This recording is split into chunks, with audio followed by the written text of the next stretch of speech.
Hello everyone, today we talk about the Celtic armies of the Iron Age and more specifically about the Celtic nobility. So this sounds a bit categorical because objectively, as we will see, there is not a strict differentiation that we can talk about relatively to the Celtic nobility as such compared to other troops.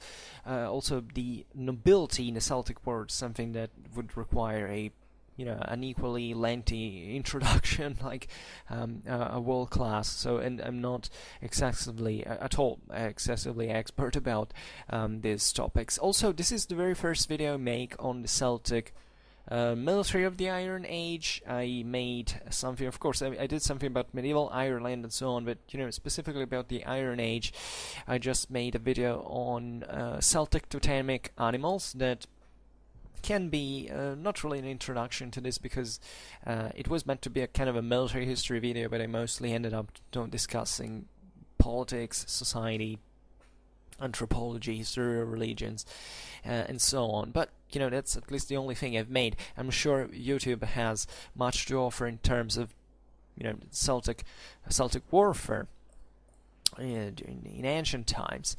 The Celtic nobility in itself, is meant in this video as kind of the elite of the quality elite of the Celtic armies. It was also definitely a quantitative numerical elite, as naturally that's meant of what that's the meaning of what an aristocracy and elite is. But we mostly mean it, in fact, in terms of equipment now. So looking chiefly at how certain types of warriors were distinguished by others, chiefly by a higher degree of protection, namely mail armor, and we will now see in detail about this. So I don't know where we can start. I mean, Celtic warfare now would require also a very big introduction as well, because I think there is a bit of misinformation in general about the Celts. I mean, there are so many countries that actually the Celts were all over Europe in a way or another.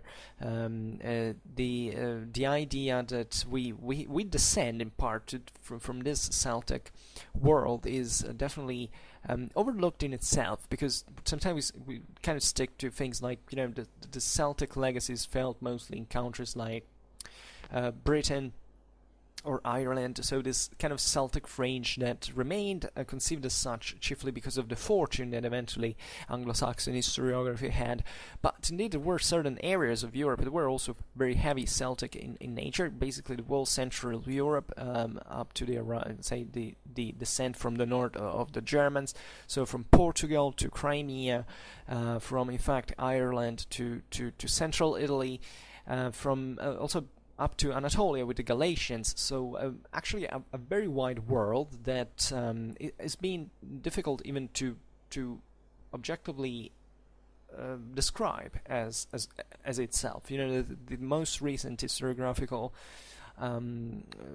theories point towards the direction of saying, okay, but was there something like a Celtic people as a whole? Is this just did the Celts as such really perceive themselves as such, or is it that maybe the classical historiography depicted this idea of the Celts and of the Germans as well?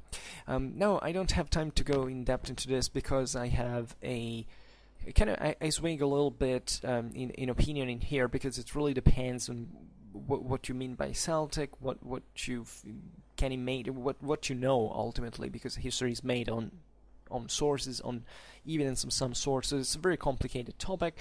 I must say that this is also not excessively important when it comes to military history proper, because sometimes the real problem is when especially discussing the strictly military aspect, that is, how did this guy fight, fight, and how were they organized, and how did they differ?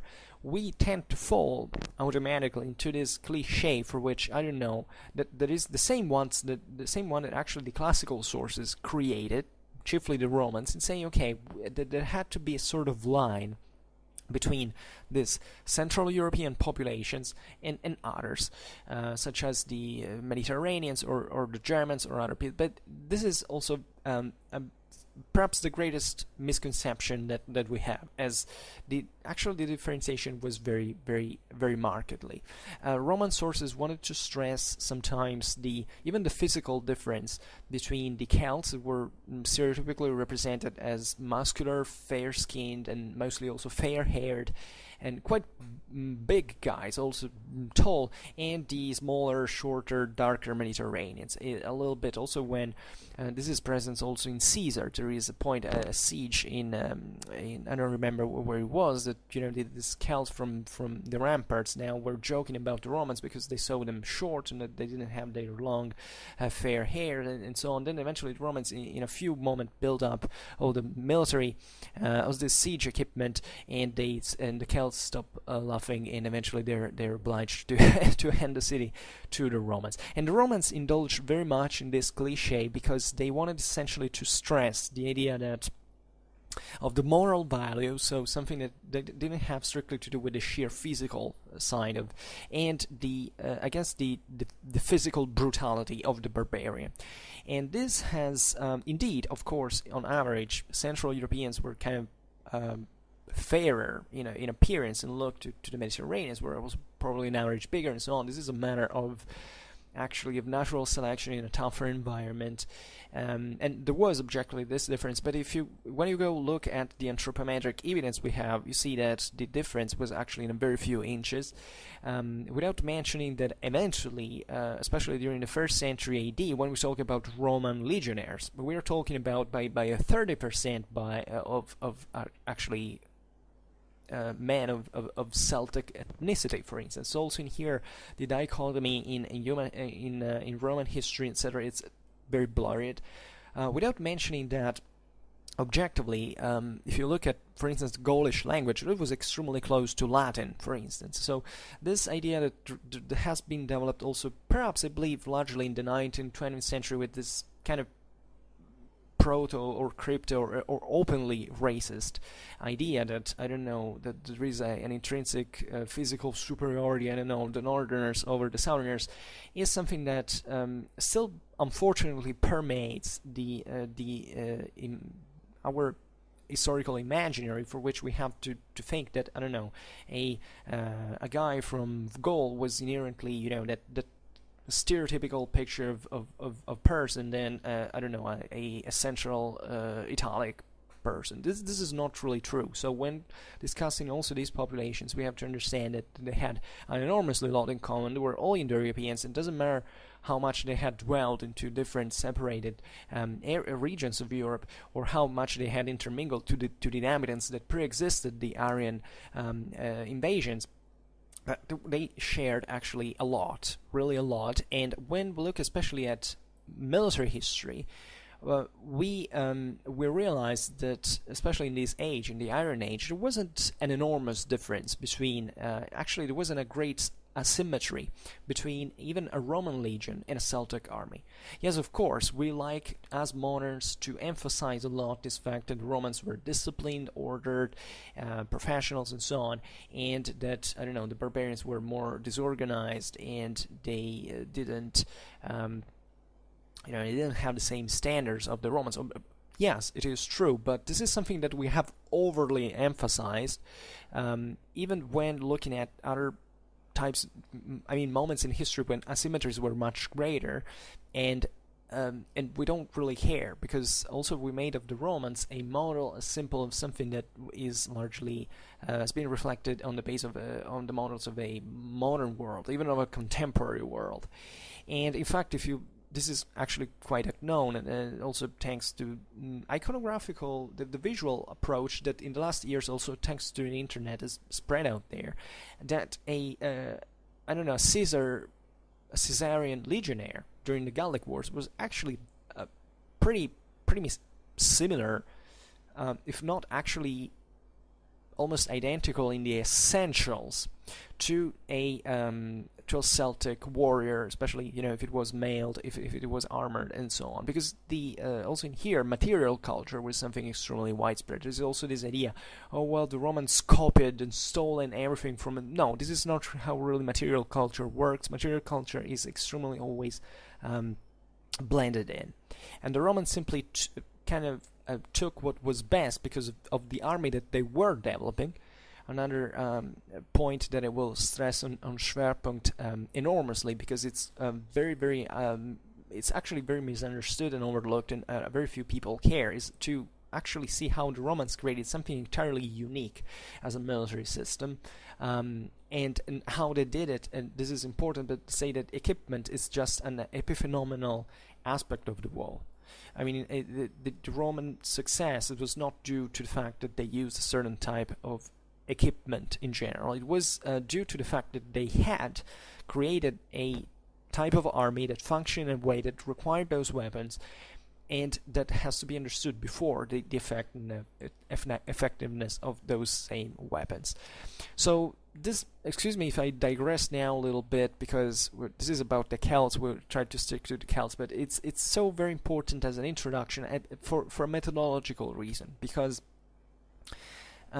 we will see now that there is also in here the idea of the disorganized barbarian army. This idea that fought just as individual warriors. It's very stereotypical, and it doesn't reflect pretty much a reality. And the problem is that the approach to these topics is like, let's stick just to the evidence. Like, if you don't find that particular proof that, I don't know, for instance, there is this stereotype that the Celts, because from the sources we have a really few.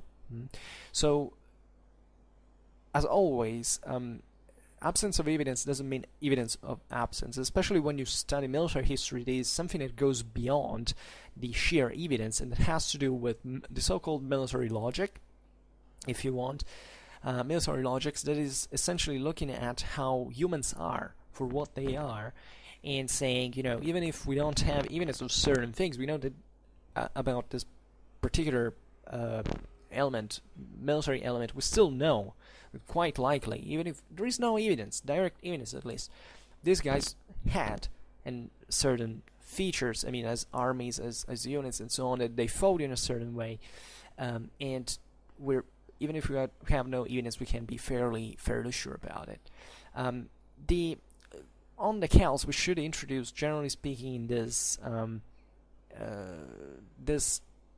society was definitely a tribal one, as it's widely unknown. So it was there was a very few centralization. The Celts at this point had not even developed properly a form of urbanization proper. Sometimes you find so many Celtic fanboys that have to say that the Celts were, were already at the same level of the Romans in civilization, and the Romans essentially stole everything from them, and so this kind of fantasy that obviously is not true. The Celts were reaching to a sort of level of that was similar to, essentially, we're in a stage of proto-urbanization. We're just certain ones that were scattered a bit all over Central Europe, but were evidently not extremely advanced as we imagine. The wealthiest areas in this sense, there was the greater development, were the areas of Gaul, of central and southern Gaul, for reasons that also in here, not much because of the contact with the Romans and the Greeks, because this is also another cliche. It's the Celtic societies were not massively influenced by the Mediterranean world as political and social models. If you look at, all these Greek colonies, for instance, that existed along the Mediterranean in Gaul, or any other place that in the hinterland was populated by the Celts, you realize that this influence de facto stopped those tens of miles in the inland from which the city was, and that in the essentials, the Celtic societies of the hinterland lived in the same fashion practically that lived anywhere else. And this is true also for the military. It is false. Sometimes I've heard certain things like, I don't know, the southern Celts, or at least the ones who were more in contact with the Greeks or the Romans, they learned to fight in thicker, more compact formations. They had even sort kind of phalanxes. This is completely false. There is no evidence of this whatsoever, and this is probably the most important thing to remember, is that Celtic warfare was substantially homogeneous. There wasn't an enormous difference, and this difference stemmed from kind of the resources availability or forms of distribution within the same Celtic world, and not because of an imitation of other peoples. Also, it's very difficult to distinguish sometimes the Celts from other populations. Think about, I don't know, the Iberian Peninsula when we talk about Celto-Iberians. Or certain areas of along the Danube, where we basically don't know who was who in there, between the Illyrians, the Thracians, the Celts, and the Dacians, and so on. So it's a bit complicated. There was a very strong homogeneity, as a matter of fact, also along the Germanic border. Indeed, when we talk about populations like the Belgians or the Helvetians, it's very we consider them now a sort of hybrid between the Celts and the Germans as such. Very interestingly, some of these peoples probably were slightly more Celtic nature preferred, like the Belgians, for instance, to claim themselves to be actually of German origin rather than Celtic one, because at that point the Celtic world had kind of declined, softened a little bit up relatively to the warlike ideals of the origins. And this is something also that the Romans say, and at a point, I mean, the fact that the Celtic world had an evolution, and the Celts, originally speaking, were so similar indeed as to the Indo-European core from which everybody had come, the Germans, the Celts, the Italics, the Dacians, and so on. So a population that in the origin had this kind of very primitive, warlike character, then eventually when migrating in certain areas that were more fertile, that allowed also the passage from semi-nomadism to sedentarism, etc., had kind of softened up this warlike nature. And this was very much felt. I mean, if you look at the Gauls, for instance, during 1st century BC, when they eventually were conquered by the Romans, the real problem there is that even though being a very strong, having a huge potential, as the Romans recall, basically they were helpless in front of the advance of the Germans, also eventually with the Romans, that of course fought for 8 years in Gaul, but objectively proved to be at that point a military machine that was way more advanced than whatever the Celts had there. But also in here, it wasn't just about a strictly military affair, it was a political and social problem. The same Romans, I think the same Caesar actually recognized, stated explicitly at a certain point that that if the Gauls had been united, they could, politically speaking, they could have basically conquered any other people. And this is naturally due to the fact that France, in today's France, this area of Gaul, roughly how it was actually a bit wider than today's France, but generally speaking, was enormously wealthy.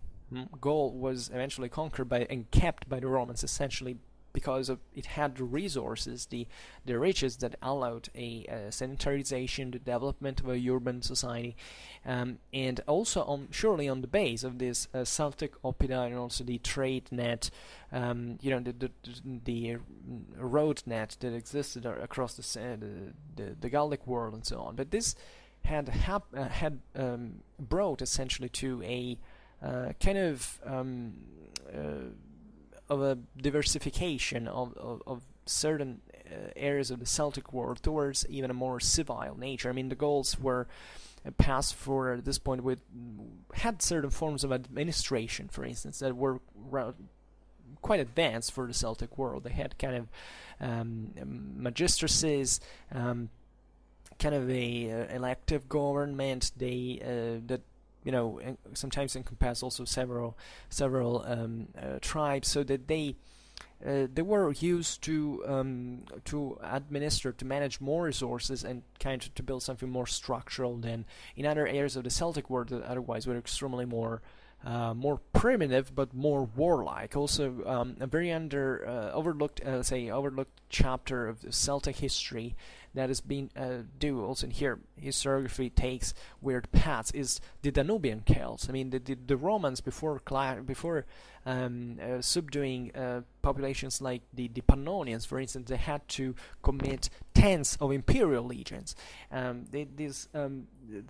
And who does know about the Pannonians? Nobody cares. Why? Well, because in part, these were populations that, the Celts kind of disappeared from most of Europe as an autonomous ethnicity. I mean, they blended in eventually with, even if certain areas remained Celtic in nature, in legacy and so on, they kind of vanished as such. Then eventually these areas were populated by other ethnicities.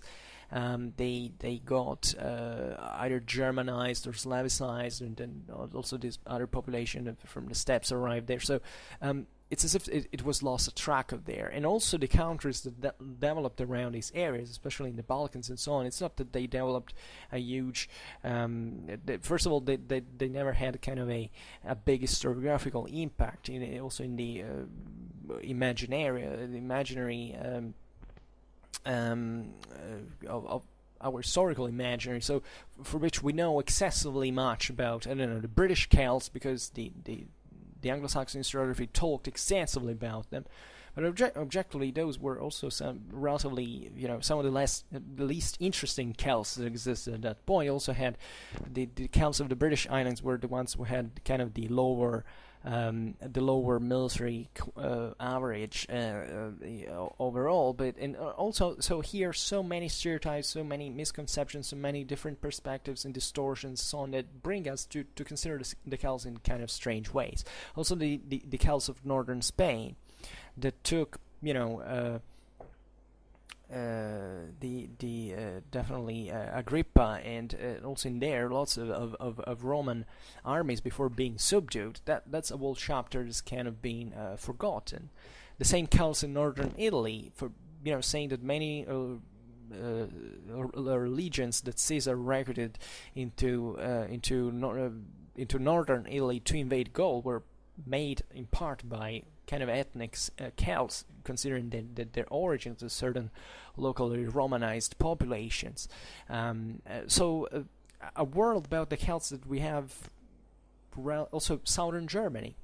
Southern Germany was south of the Danube. You have this what would be today Swabia and Bavaria, right? And today they're German lands. They're considered essentially German countries because during the migration era there were several Germans who also settled in there, but those were regions that remained and for many years under Roman rule, but in a kind of a ruling inhabited by largely Celtic populations. The Alpine area also is quite overlooked in this. Excuse me, I drink a little.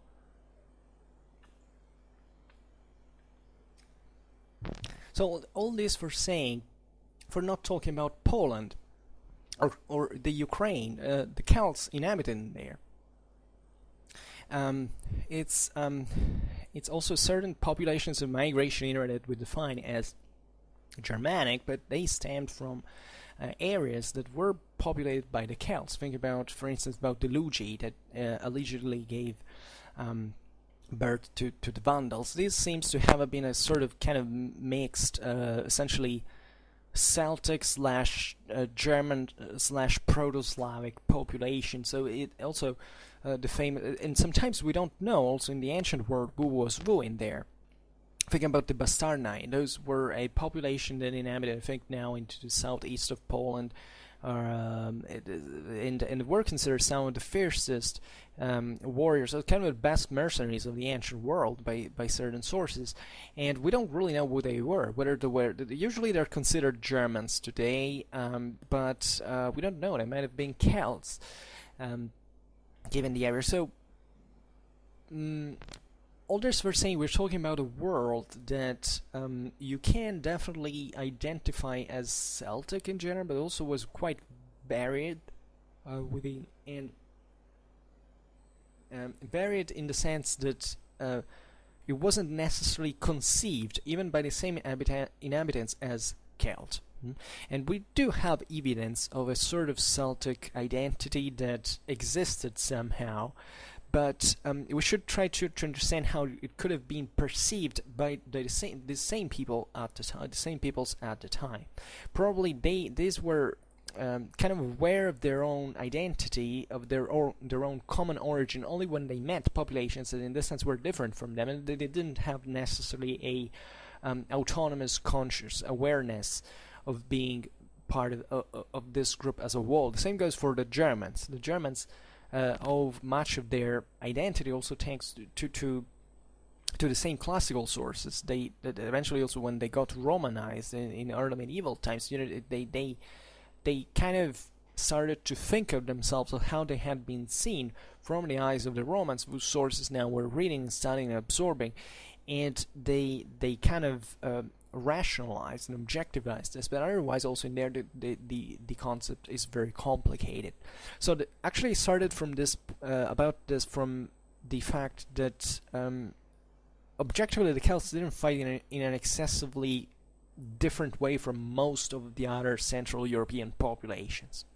And we have this kind of twisted taste for characterizing, categorizing, saying, oh, these were the Celts and they fought in this way because they were Celts and they always had this. No.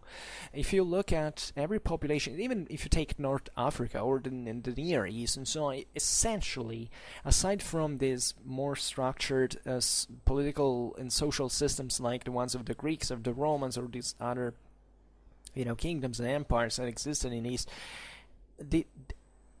the average tribal warrior fought essentially in the same identical way. This means having essentially a spear / javelin. That is, it's very difficult sometimes to distinguish a spear from a javelin, also because the concept is, it's almost the same. A shield, and essentially, and kind of secondary weapons, sometimes a sword, and essentially fighting in this fashion that could go from essentially a thickly packed formation. Of course, it might have not been excessively ordered because it usually lacked collective discipline, but at least the front was pretty solid. The myth of the barbarians with weak front lines is completely false by any historical standard, but also being capable of skirmishing. And for instance, just for telling you how our mind sometimes works poorly, there is not a great evidence of skirmishers in the Celtic world.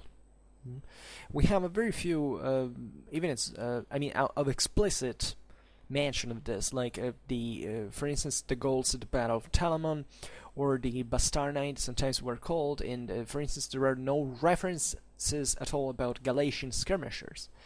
But this is just because we have then mention of archers and slingers, chiefly from also in relatively contained numbers from during the 1st century BC. We don't know why, but I have some idea, but maybe we'll explain it some other time.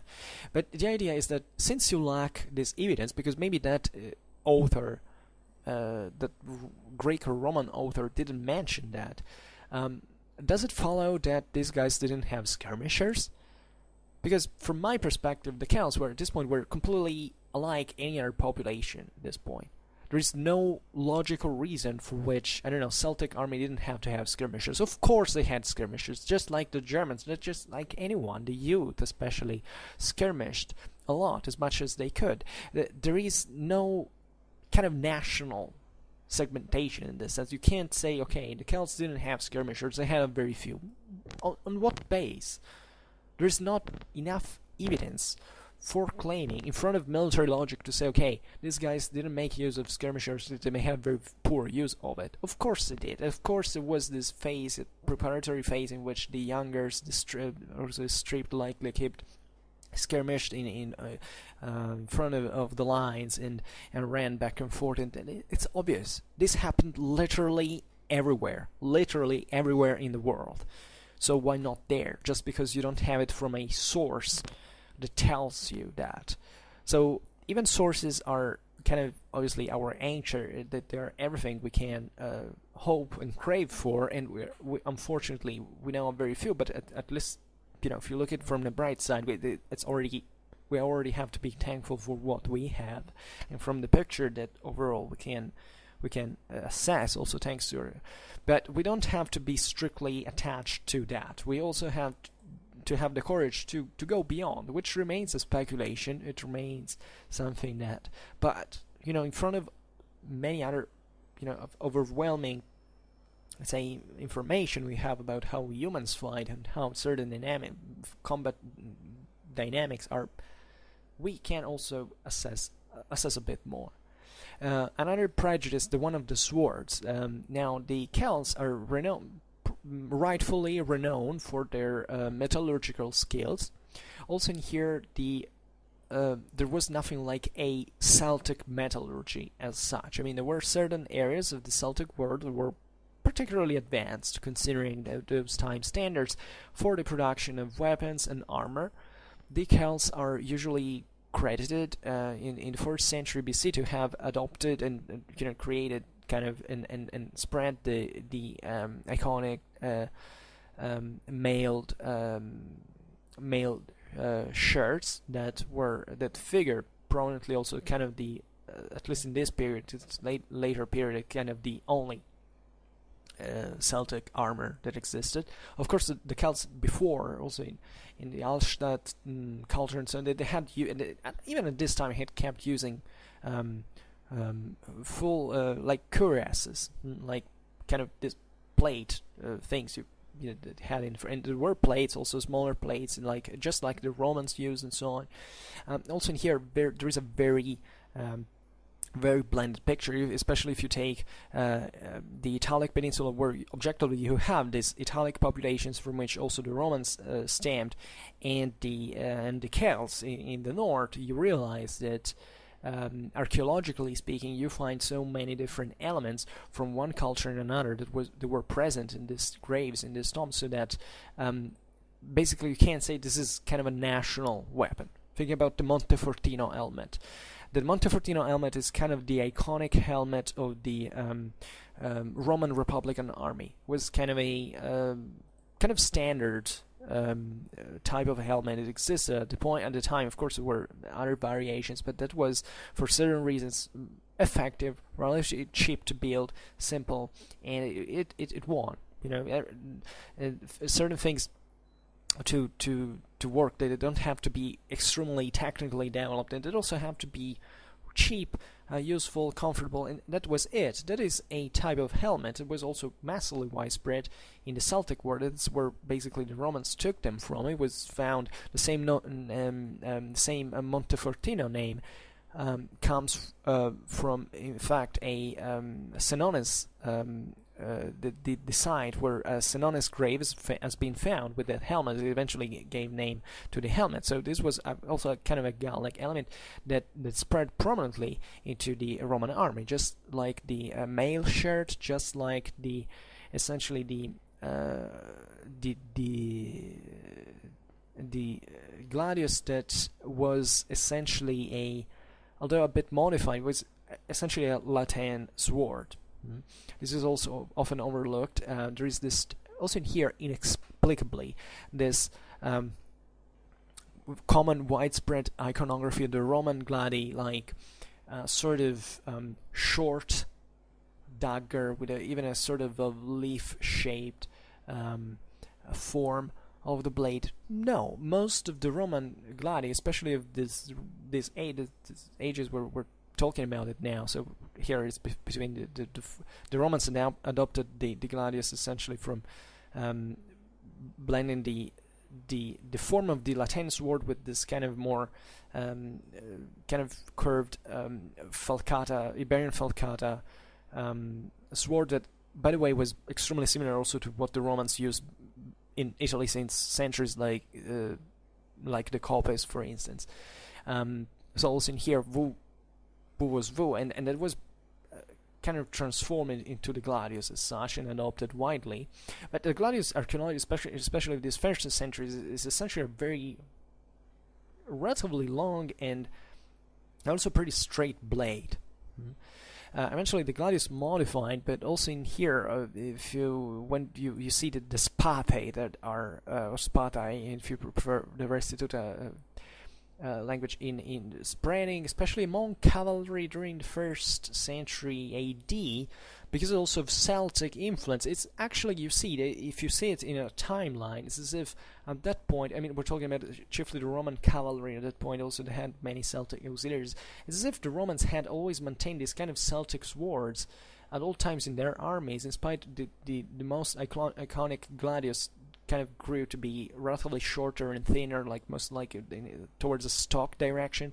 Think about the Mainz Gladius or the Pompey one, but it was in essentials a kind of a Celtic sword, a Celtic derived sword, in the same Germanic spada that remains at kind of the base also of the migration era weaponry. It was something that the Germans in turn took from the Celts. The Germans also inherited in part this metallurgical knowledge of the Celts. Actually the most advanced center seemingly in Europe at this time was the Noricum, so more or less today's Austria, parts of southern, this alpine area, essentially northeastern alpine area that was renowned in fact for its smiths, and still in Austria now. I think the same caves where the same mines where the Nori basically extracted the metal. There is a flourishing mining activity, because those mountains, like others in Europe, are particularly rich in already are a bit oxided. It's saying actually it already contains something that makes them, confers them chemically certain characteristics, so that there are higher percentages of carbon in iron, and that confers usually, that basically steel is also very. Excuse me, I drink a little bit.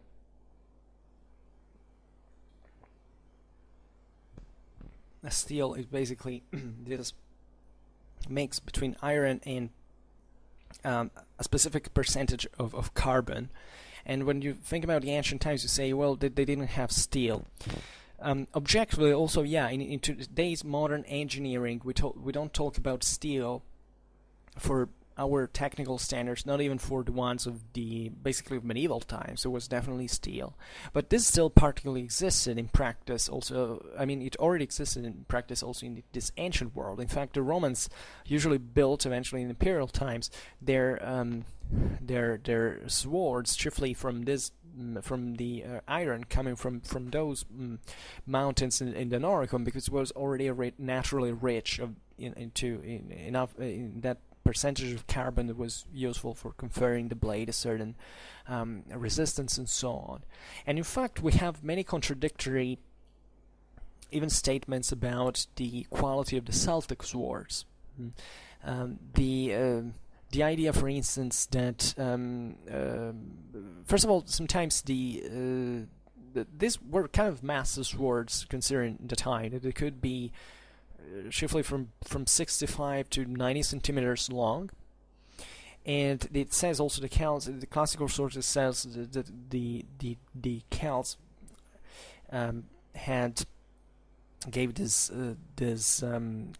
wild blows, throwing the whole weight of their bodies into the blow like heavers of wood. And the says they were usually blunt-ended, but probably not all of them were. Also in here, it could vary.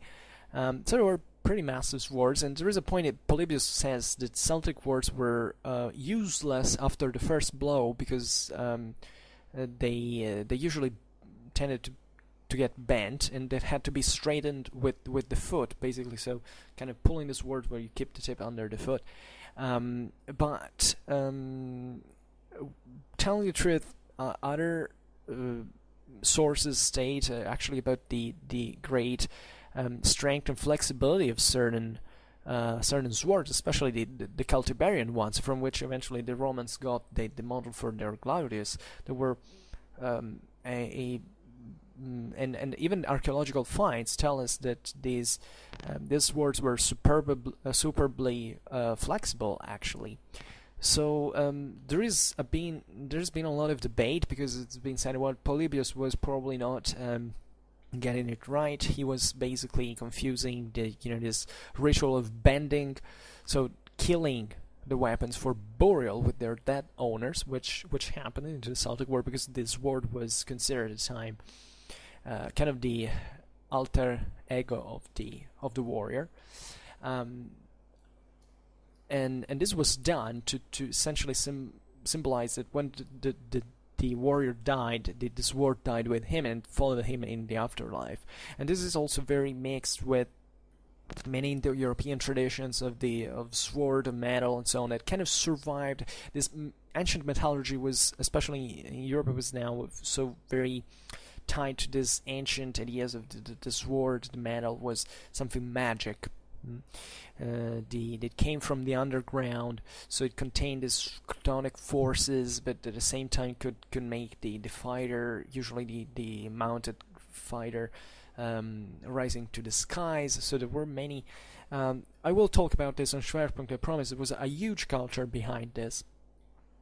And the results, it's also a very difficult topic because we don't have an enormous amount of information. So actually, metallurgical developments in this phase are pretty kind of foggy to us, but we can still point out certain dynamics. For instance, the center of this, when the Noricum was conquered by the Romans, over the years, this seemingly this metallurgical knowledge kind of faded, because the Nori were kind of, I don't know, losing, were getting Romanized, getting, I don't know, that there is also a problem that Romanization brought an end to the to certain military activities, so also certain ability of producing certain weapons or having a certain lifestyle that entailed. This happened also with, I don't know, with regions that were famous for certain, I don't know, for slingers, for a particular specialization. Eventually, after centuries of so-called Pax Romana, eventually they seemingly lost this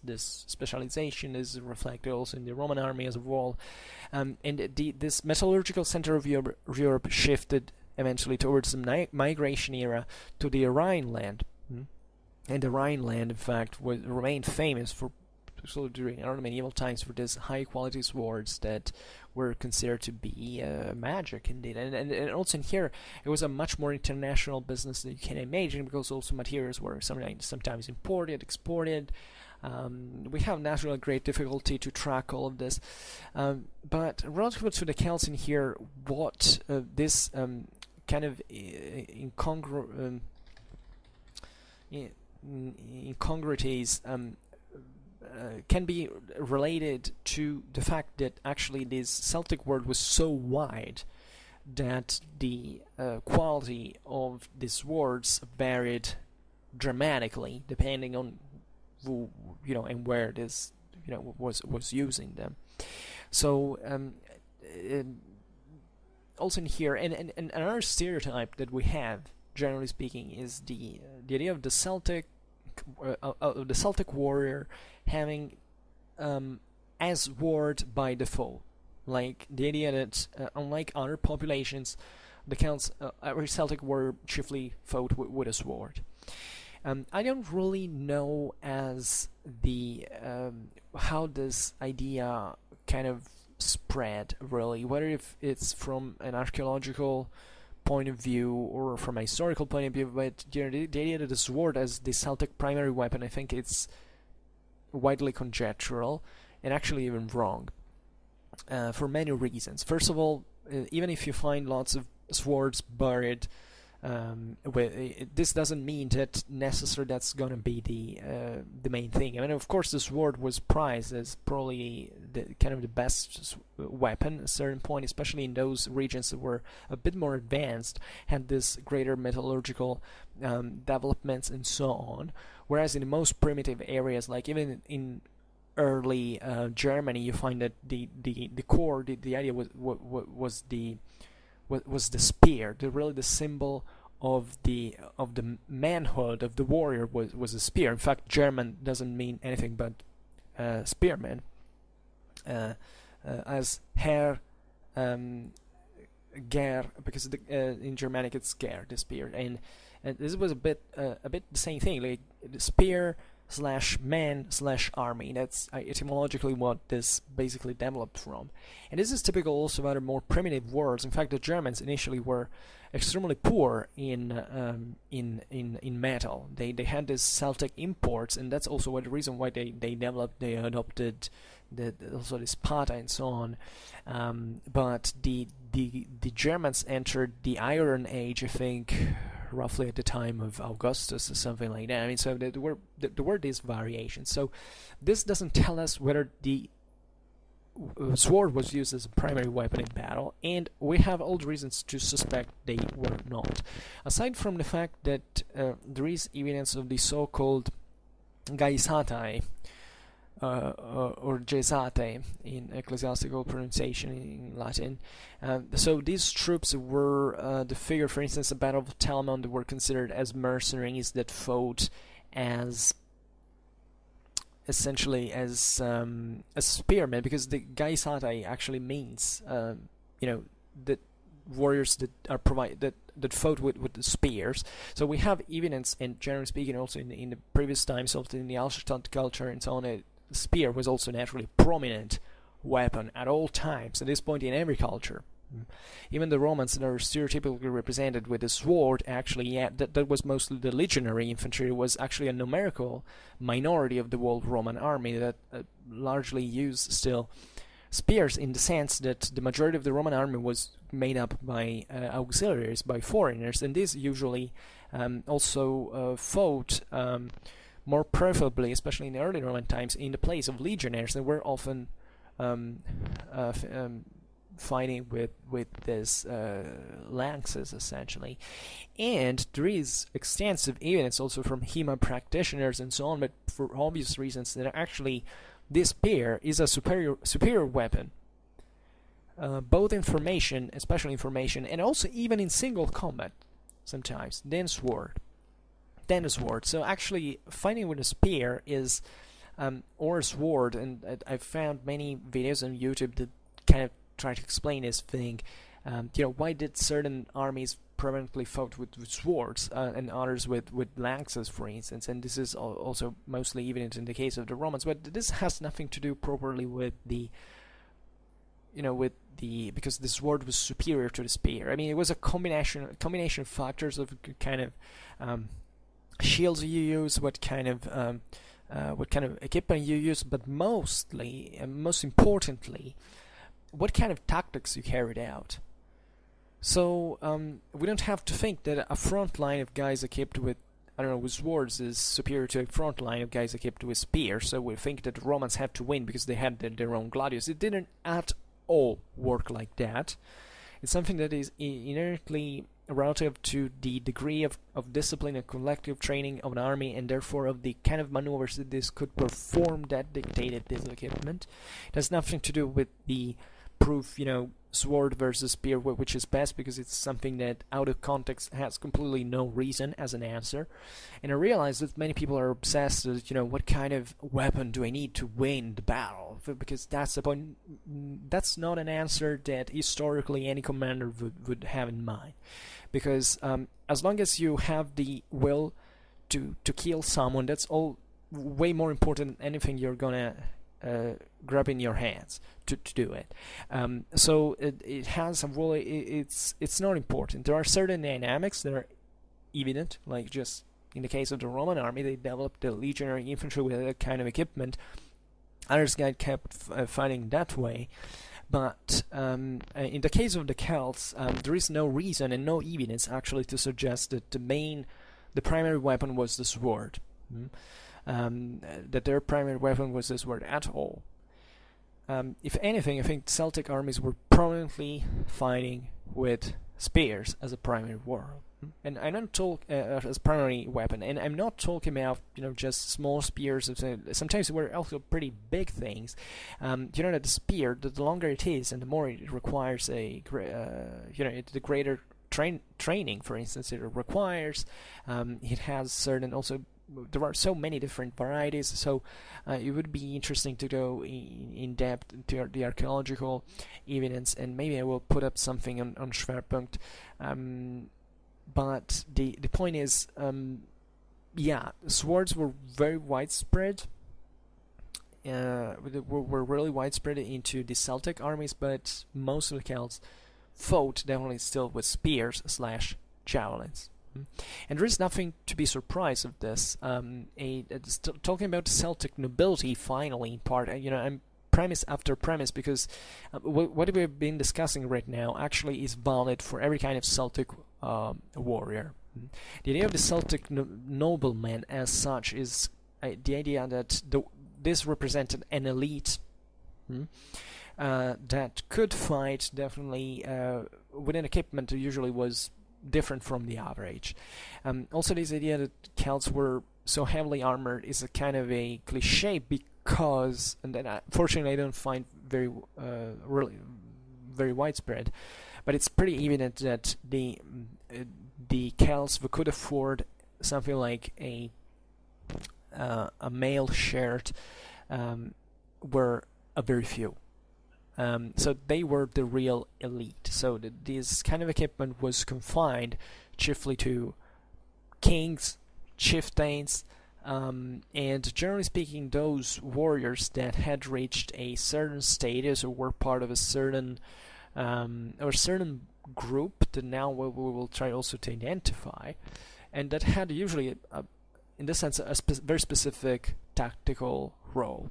This doesn't mean that Celtic nobles couldn't really fight in other fashion. Actually, I believe that there were things like every warrior had kind of certain kind of a career to accomplish. I mean, every warrior couldn't really start just like the accomplished melee fighter with all the usually there was a especially in the more primitive areas of the Celtic world, is a greater reliance on this. There was a much more mobility. That means it's not like, I don't know, in Central Gaul, where we have a society that is relatively already stratified, so with clienteles that are ruled by these few elite families that already come from a nobility in this sense. Most of the Celtic world was dominated by the idea that the chieftain was someone who had won his social status through warfare, chiefly. So this equated to starting also from a relatively poor situation that from which you had also to risk increasingly your life, because you maybe were less equipped, less experienced, and in that context it was usually not just the luckiest one who survived, but also the kind of the bolder one, the wiser one at the same time. Also, there is this dichotomy, not courage and intelligence are kind of two different things.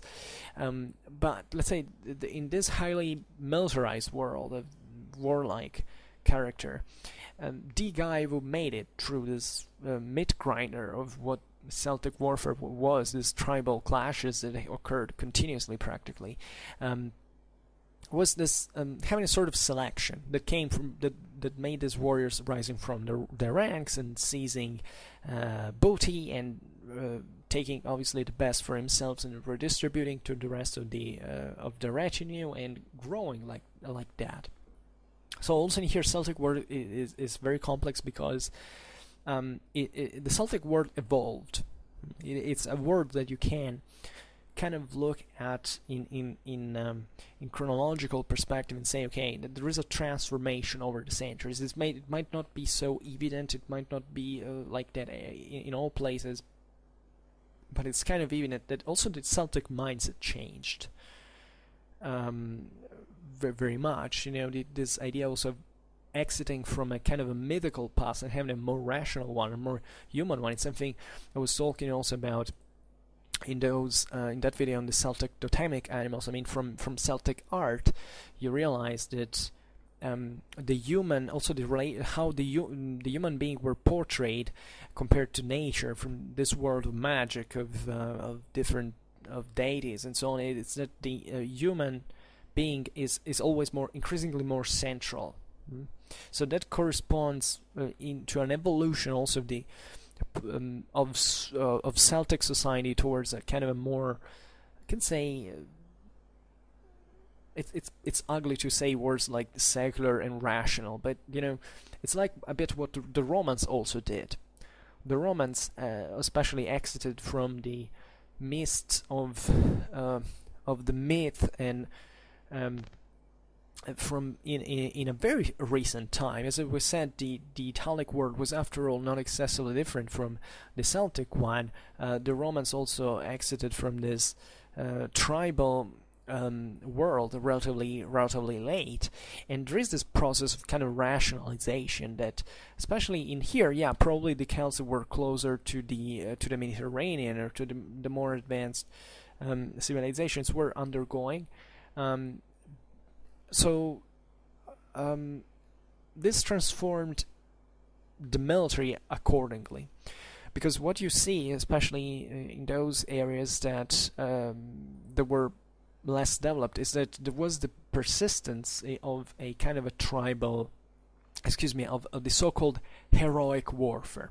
That there is this topos of the heroic warfare. I mean, the idea that once upon a time, war was actually made by a series of duels between single freemen that had to decide, put an end to debates, the confrontations through this extremely loyal fight between the two, and that eventually warfare kind of evolved from this, with the increasing of retinues and so on.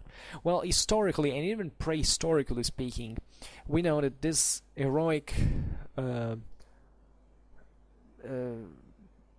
world in actual warfare never quite existed as such. I mean, surely duels did exist.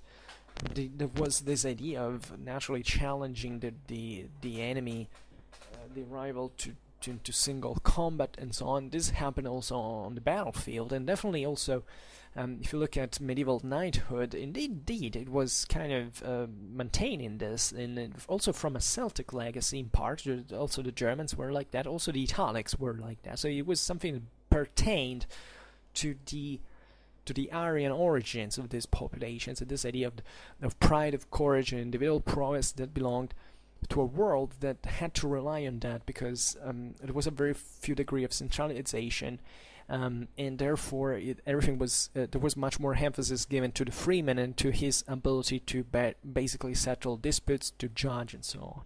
And in the Celtic, this never existed really in reality, because in warfare, I mean, when actually bands of people fight, there are kind of historical examples of single champions that fought in front of the battle line, but this is also very poetic in nature, very idealized, very abstract. And the reality is that heroic warfare did exist in the measure in which there was a guy, was usually very heavily armored. From the Bronze Age you find plenty of evidence of heroes in other populations in the Mediterranean, etc. With, however, many, basically his retinues fighting kind of behind him, with less armor, being more mobile, so protecting the flanks and so on. This came from sheer, tactical needs that you can't eliminate. I mean, the idea that, for instance, where you're covered in armor, just thinking about this kind of Iron Age plate armor that weighed a lot, really, and you can't move a very few. And that's the same reason why medieval knights had squires. We discussed that recently when I was talking about medieval warfare. That video I made, how it's called, Medieval Western Tactics, 11th, 13th century, an introduction. I always like to push people for medieval warfare because that's really fascinating and quite overlooked. But the idea is that you need someone who can see, who can move you, who can back up you, basically, in every situation for which you can also. And that's the reason, for instance, why also chariot warfare persisted, chiefly in those areas that, and so, I mean, the periphery of the Celtic world, in the most primitive areas like Britain, like other, so the persistence of this kind of fighting was that put a greater emphasis on the effectiveness of the individual soldier, because society was much more fragmented.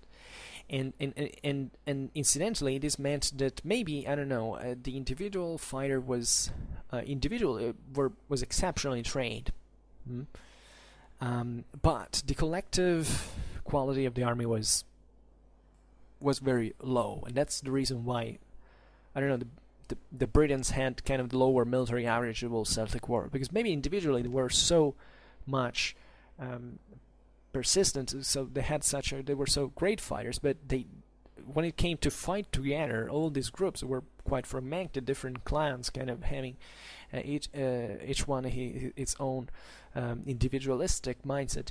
They worked very poorly on the field, reason for which actually some of the best, the highest quality in the Celtic world in terms of military was the one of the Belgians and of the Helvetii, or the Helvetii, as you prefer. Why? Because these were essentially nationally more cohesive. So it wasn't even a matter of saying, it's because we have a better individual fighters. This is not the point. It's because we all work as one. We have a better decisional process, politically speaking, and consequently military matters.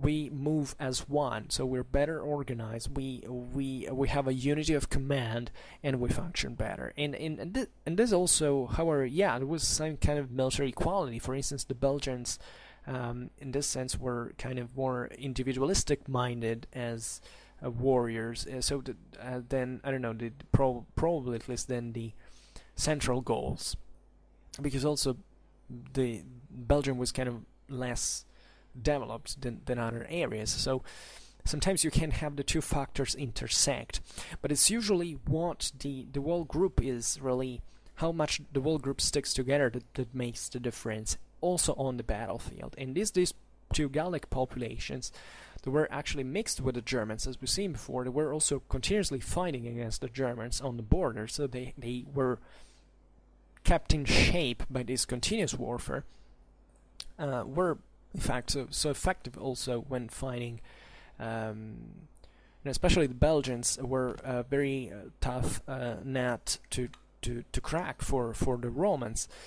The Helvetians, the Helvetii were destroyed in kind of relatively few, so that also gives you the measure how the Romans at that point were kind of really of a different thing. Compared to tribal warfare, and they could accomplish many a great deal of things, but still this difference is important. And also another element in here of the primitiveness of the local warfare is seen by the use of chariot warfare. Chariot warfare is something that survived basically at the outskirts of the civilized world.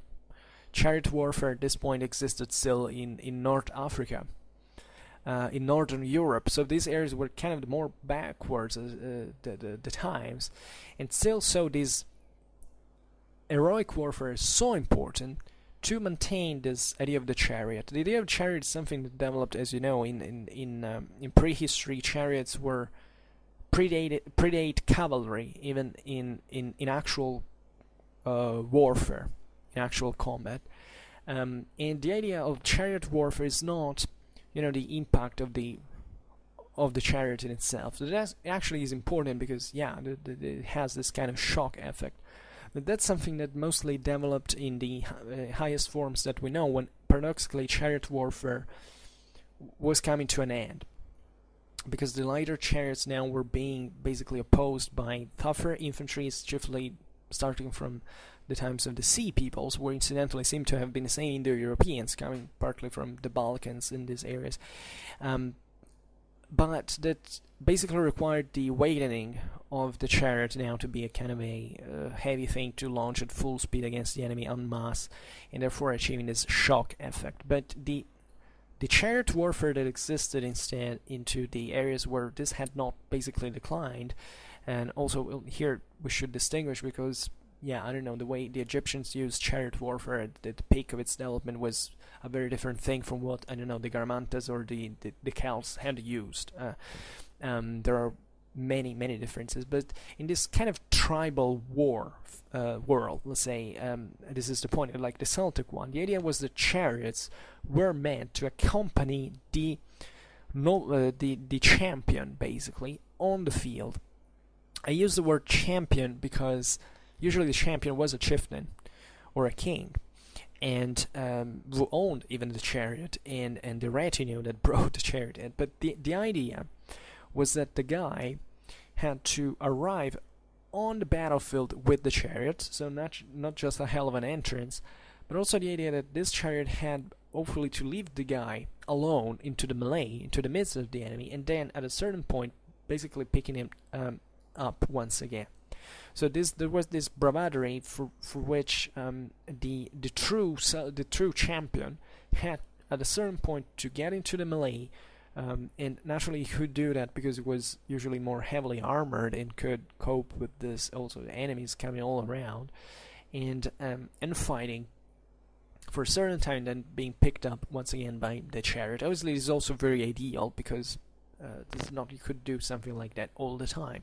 Usually probably this elite dismounted, and also here in group, not the individual champion, but the idea, the mindset towards what was theoretically towards that direction.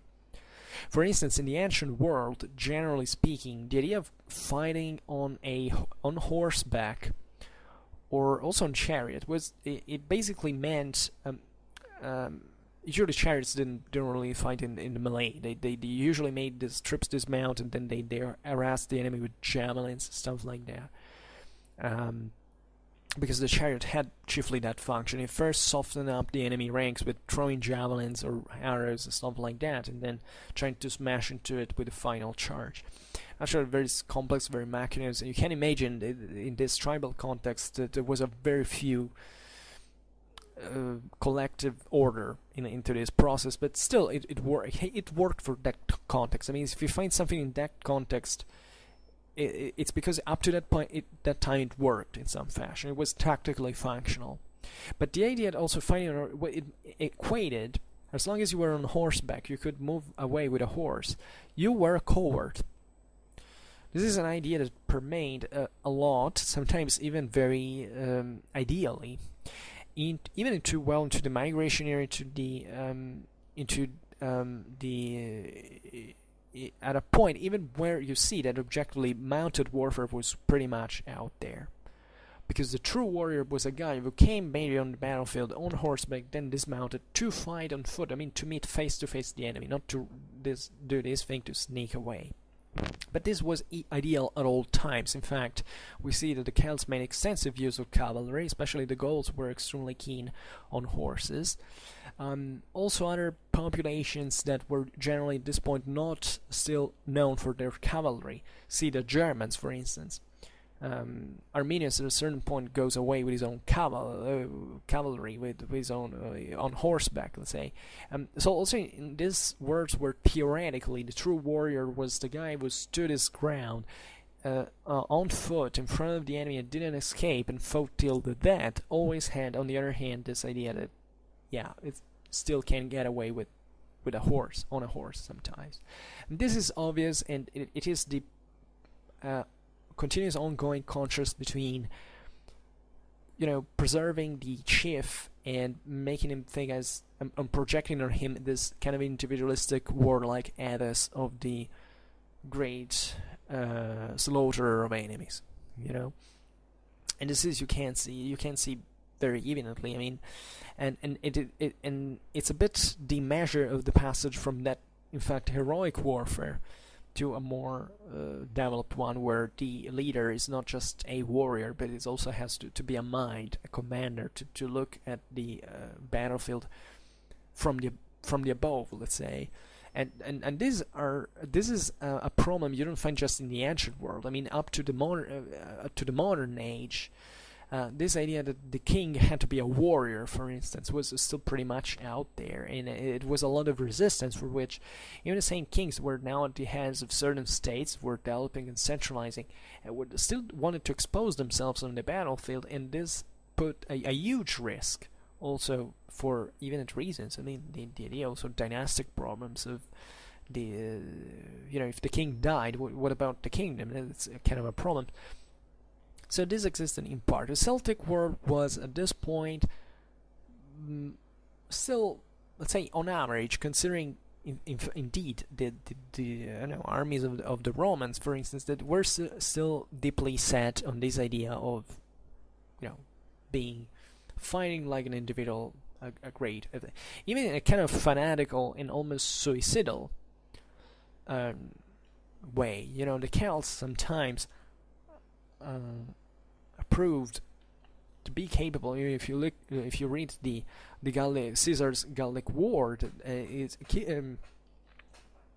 these guys were kind of amazing. They could do things that even astonished and deeply surprised the Roman legionaries, who admired these guys, because also the Roman legionaries were coming culturally from that ideal. I mean, in the ancient world, it doesn't matter how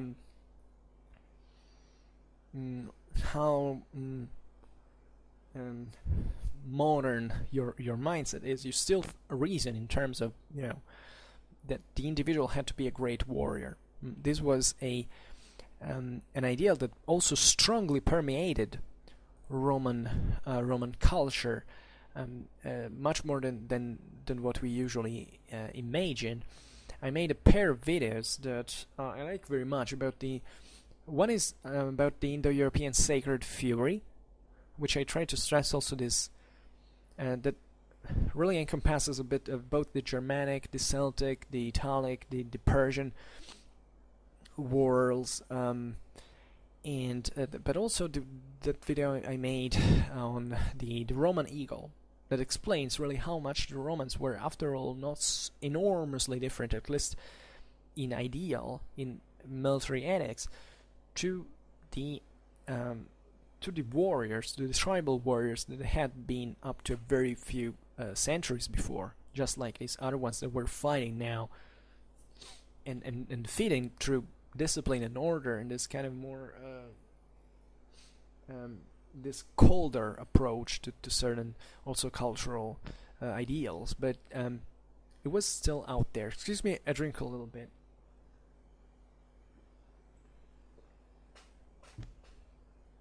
So the Celtic noble fought preferably with this ideal in mind. The idea that the heavier you are, also in terms of equipment, and the more you should also go into the melee. And this is a very important concept. I mean, the mail shirt, for instance, was something that was very difficult to breach. It was created and designed by the Celts that really fought a lot. They had a very intensively warlike society, so they designed this mail of interlocking iron rings that was designed chiefly to protect the fighter from cuts, because it was difficult objectively to penetrate these weapons also, this armor also with other pointed tips, but it was kind of something at that point sometimes less frequent, or better, well, this is now complicated to explain, but let's say that the mail shirt is designed chiefly for stopping cutting power, because the main problem is that even if you get pierced by an arrow, which is extremely difficult, because this armor was enough to stop basically this thing, it was more likely to be wounded by a stone than an arrow, because objectively the stone could cause an internal trauma. And this is the concept, that this shirt was designed not to make you to have an open cut, because the open cut at that point, there was no way basically to prevent infection, or at least, yeah, you could do it a bit, but the means were rather poor to do it, and therefore you could die even from a relatively small cut because of infection, and this was prevented, especially for, and this was very important that for the elite, because naturally the elite at this point was saying, okay, we have to self-preserve us, let's invest into these resources, let's develop this kind of technology so that we can go into the midst of the melee for how our politics and society wants, but we can get much more blows before being taken down, before being wounded, fatally, than others. This is obvious. This happens in all society. But the male shirt is, in this, also indicative, in my opinion, of a world where there was a lot of cut, because it's very difficult to cut a male shirt. And the cut is it's the fresh open wound that get oxygens and bacteria into it and can infect. So you can get your arm broken under the male. You can even have internal traumas for which you die of hemorrhage, internal hemorrhage, and so on. But at least you don't die like from a little cut. That, in this sense, is very. If you look at the weapons the Celts use, also certain blades, you see in the spears certain huge, massive blades that could make horrendous cuts and really opening. The human body is something extremely fragile, extremely soft, and that was enough sometimes. Not even person sticking the weapon into a person, it also can remain stuck, but just cutting a little bit, and therefore causing many problems that the medicine at that time couldn't be able to solve. And most encounters now weren't really, open battles. There was a lot of guerrilla, of kind of even distance fire. So the male shirt at this point was perfectly designed to make this Celtic swords hitting the male, but not manage to cut into it, maybe getting a very heavy trauma underneath on the human tissues, but not really cutting and letting the wounds getting infected. So these male shirts were extremely expensive, and the ideal warrior in the Celtic world, the great chieftain, the great warrior, was someone who went into battle with this kind of heavy equipment for taking as many blows as possible in the process, hoping to kill as many enemies as possible. And the rest of the average Celtic warrior, in fact, was unarmored. So this is pretty evident. The idea you can really kill so many. This is present also in medieval times. Why do you think that those knights were covered from head to toe with iron? Because objectively, these armor at that time were very difficultly breakable, and there was basically no weapon at this point that could cause a massive damage to be able to pierce through, actually, and to wound seriously someone. You really to exercise a huge force. And sure, there were weapons that were able to do that. Even the Romans designed certain technologies were basically aimed at achieving certain results. But when you talk in general into a battle with these units, that it's difficult even to technically approach on average such armor, given the conditions of the chaos of battlefields. On average, you're still better protected by it. Obviously, mail was extremely expensive, so that's also why just the elite could afford it. There were several types of this, different types of shirt. Obviously, there was no kind of standardization, but we can get it down to essentially two types. Even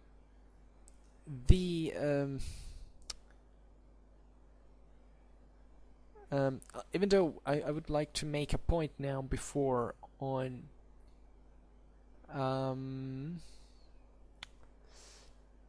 there is a beautiful grave, a 3rd century grave from Tumesti in Romania that has this, but there's plenty of evidence of this stuff in northern Italy, into southern Gaul. We are relatively well documented about this, and there is no evidence. Let's say about these two types of shirt is the first one has an overhanging cape-like shoulder defense. So basically, you have this kind of a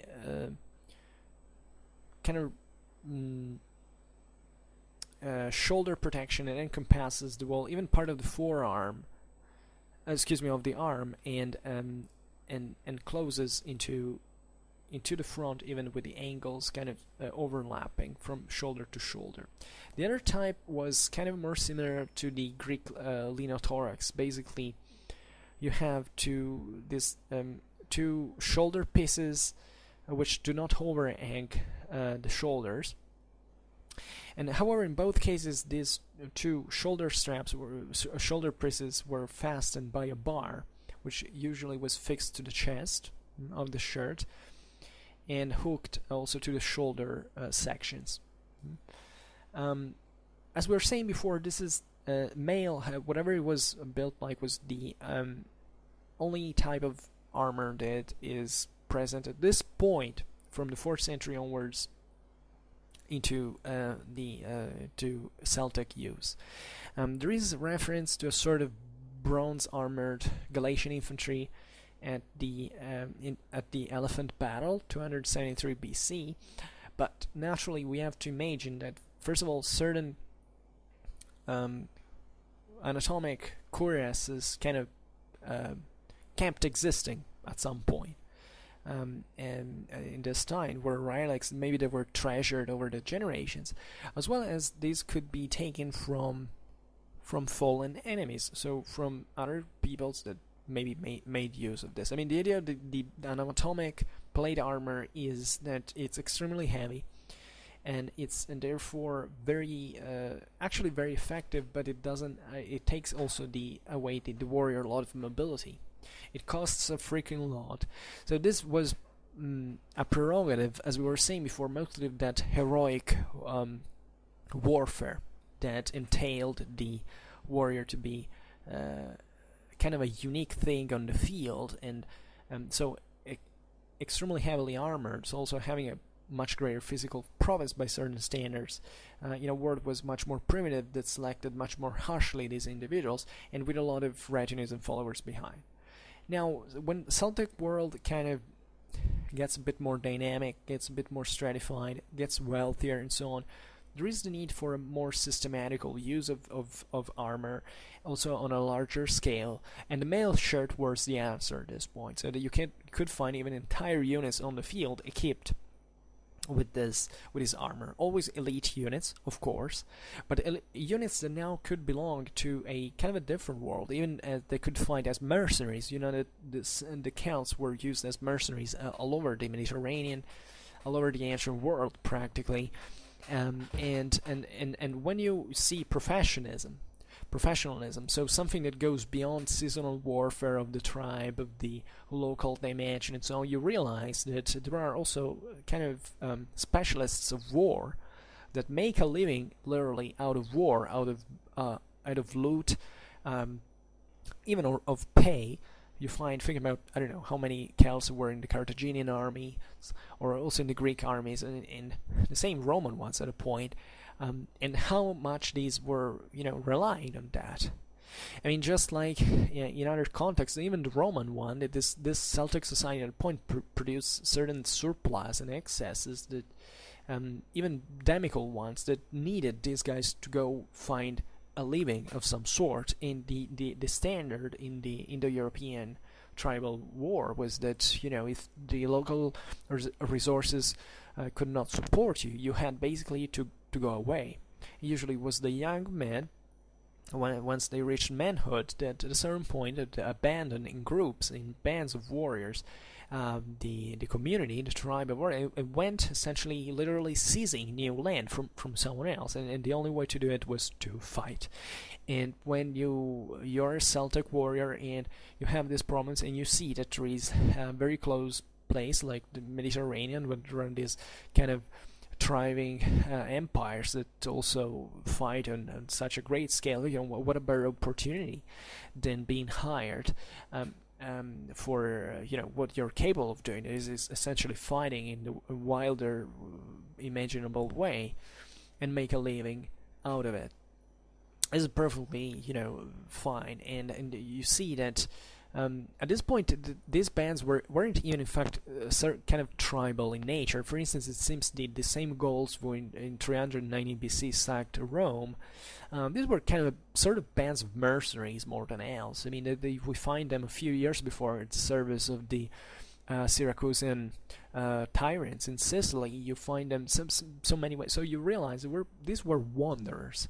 There were people that the migration era kind of started in part. It kind of never finished. I mean, from the Indo-European migrations, as long as there's been someone in Europe or in the steppes that wandered around and made warfare like a lifestyle, and going back and forth around these areas. That's kind of a migration era in pectore, we can say. The idea is that especially in those areas of the Celtic world like Gaul, where there was a lot of wealth, society was kind of differentiating and specializing, and especially towards the time of the Roman invasion, that in this sense is kind of well documented, you find an increasing amount compared to the Celtic standards of this kind of trained bands of professionals that also fought with very heavy equipment that was implemented. Celtic armor at this point was being increasingly perfected and strengthened, and this reveals so much about the evolution of that society. That society is increasingly more stratified, increasingly more where kind of the collective tribal effort of all the freemen as a fighting force is kind of declining, but at the same time you find these picked bodies of warriors, of war bands that make a living out of war and are equipped and trained accordingly. This also means that there's a huge difference between the guy who has to participate to the tribal levy that has just a little farm and to go out there with a very poor equipment, like just a small shield of wicker and legs, that is maybe very skilled, and very used to this kind of small scale warfare and raiding and stealing and so on, but has no idea how it has to fight on a battlefield in a formation with others that are not essentially part of his clan, of his family. And instead a guy who made a living out of war and perfectly knows how has to fight and to die actually on the battlefield together with the companions of a lifetime of combat essentially, and knows also how to interact with other troops because maybe he has been hired by this or that foreign power, has seen a Roman legion, has seen a Macedonian phalanx, and knows what big warfare is really about, and has therefore an experience and a know-how and a mentality ultimately that brings him to fight. Obviously the Celtic world remained largely in this sense self-referential in many ways, so probably the average Celtic warrior of Central Europe didn't have obviously a great grasp of what was happening in the rest of the world, but nevertheless there were these internal dynamics that were really transforming a bit the society. And also in parallel with this, there is this kind of broaderhood of a sense of esprit de corps that you find sometimes also in the clientele relations that existed in this process, because usually these bands of warriors were employed by the chieftains. So you have the great king of that tribe of that has money, has resources, has also international ties in many ways, participate and can hire, therefore has what it takes to afford such war bands. And the idea in this tribal world that you find in many other times in history is that there is a very given that however this authority is relatively weak, there is a sort of a social reaction toward a social convention, let's say, that stresses, that emphasizes very very much from a moral point of view the importance of the bond, of the personal bond of the warrior with his chieftain. And this is something you find in every single tribal society. It was very strong, of course, also in the Germanic world. it is more kind of better documented by a certain standard, because the Celts ultimately were largely wiped out, were conquered and Romanized, and therefore they lost partially this. But also in feudalism, in this world, I mean, it survived greatly. Great part of this kind of faithfulness that was owed.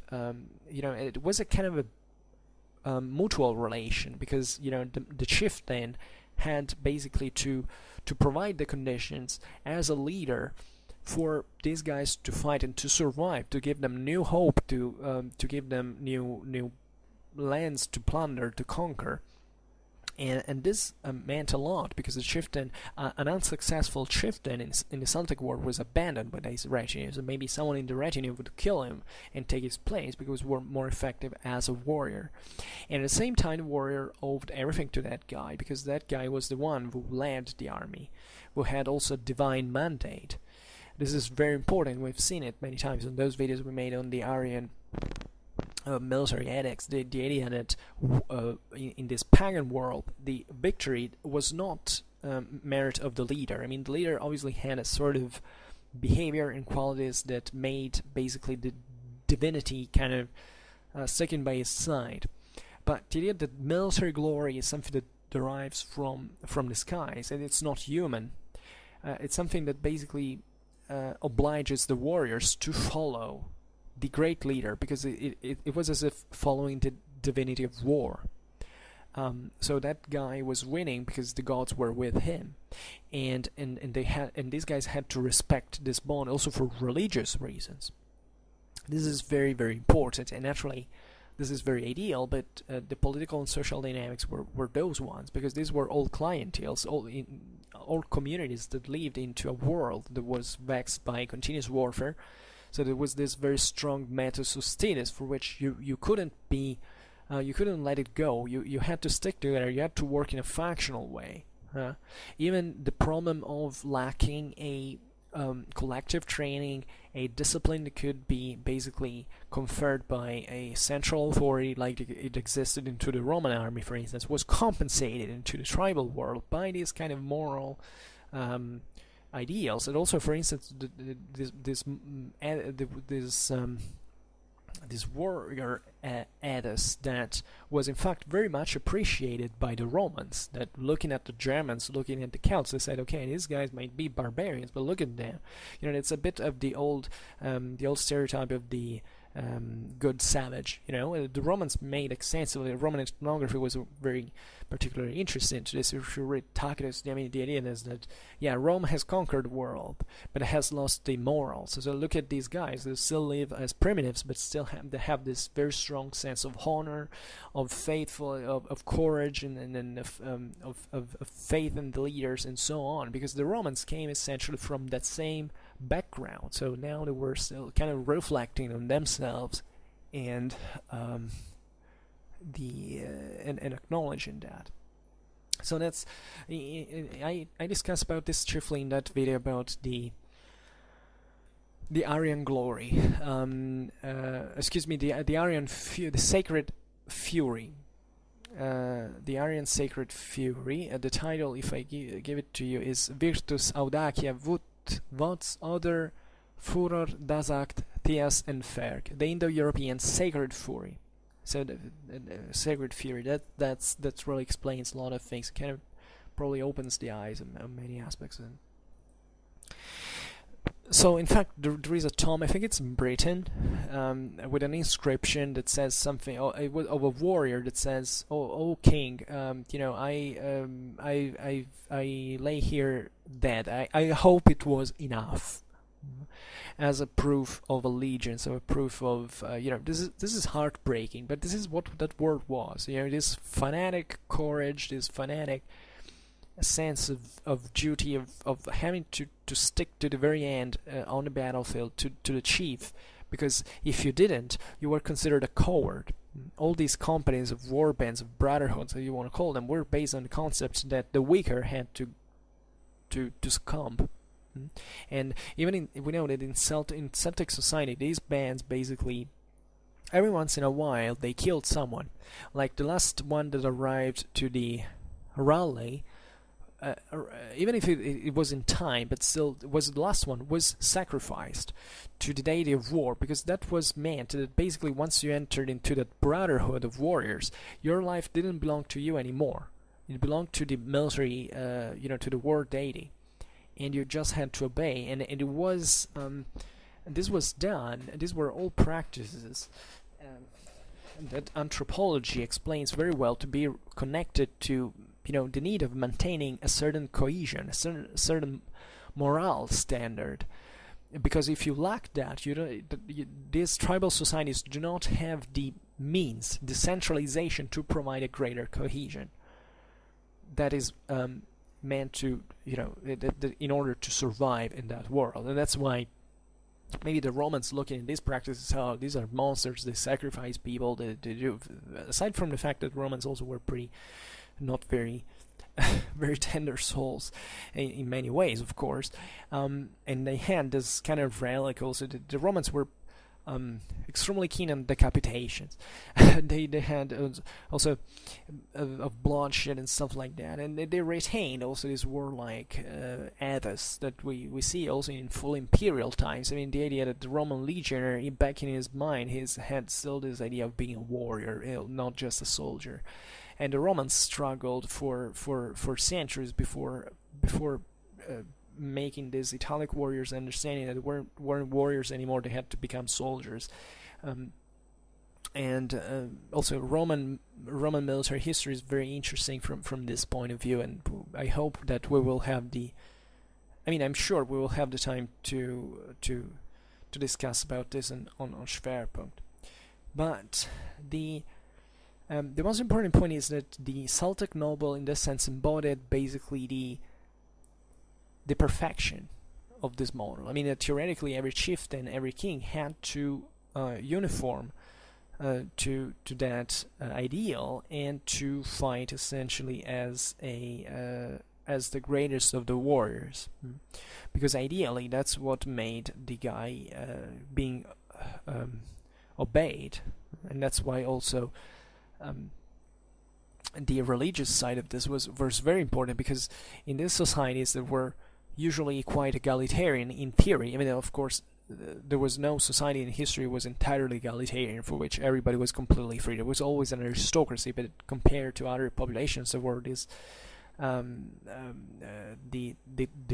say the freeman class was very strong, and therefore also authority was challenged, and it was challenged on the basis of this military prowess. So that's why these nobles had to be something like that, not just because of a kind of a weird reason, because they were a fashion, of an idea, of a moral choice. No, it's that societies had, even if they didn't know it, because they hadn't rationalized it, but over time they had shaped it, had molded their mindset, their mentality, their beliefs around this idea.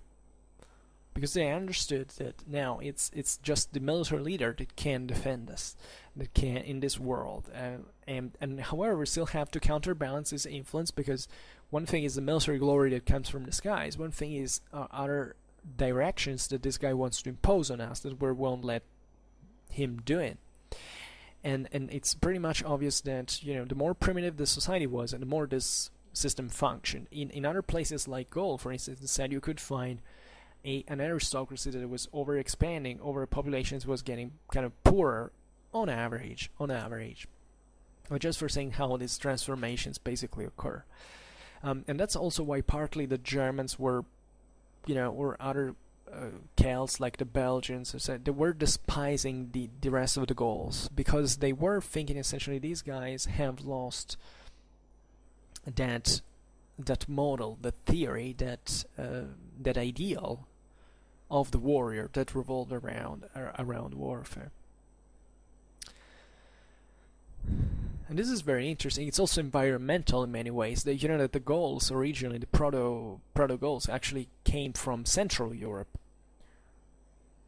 So it makes a hell of a difference to live in a place like today's Germany, I don't know, in the 500 BC, and living in today's France in 100 BC.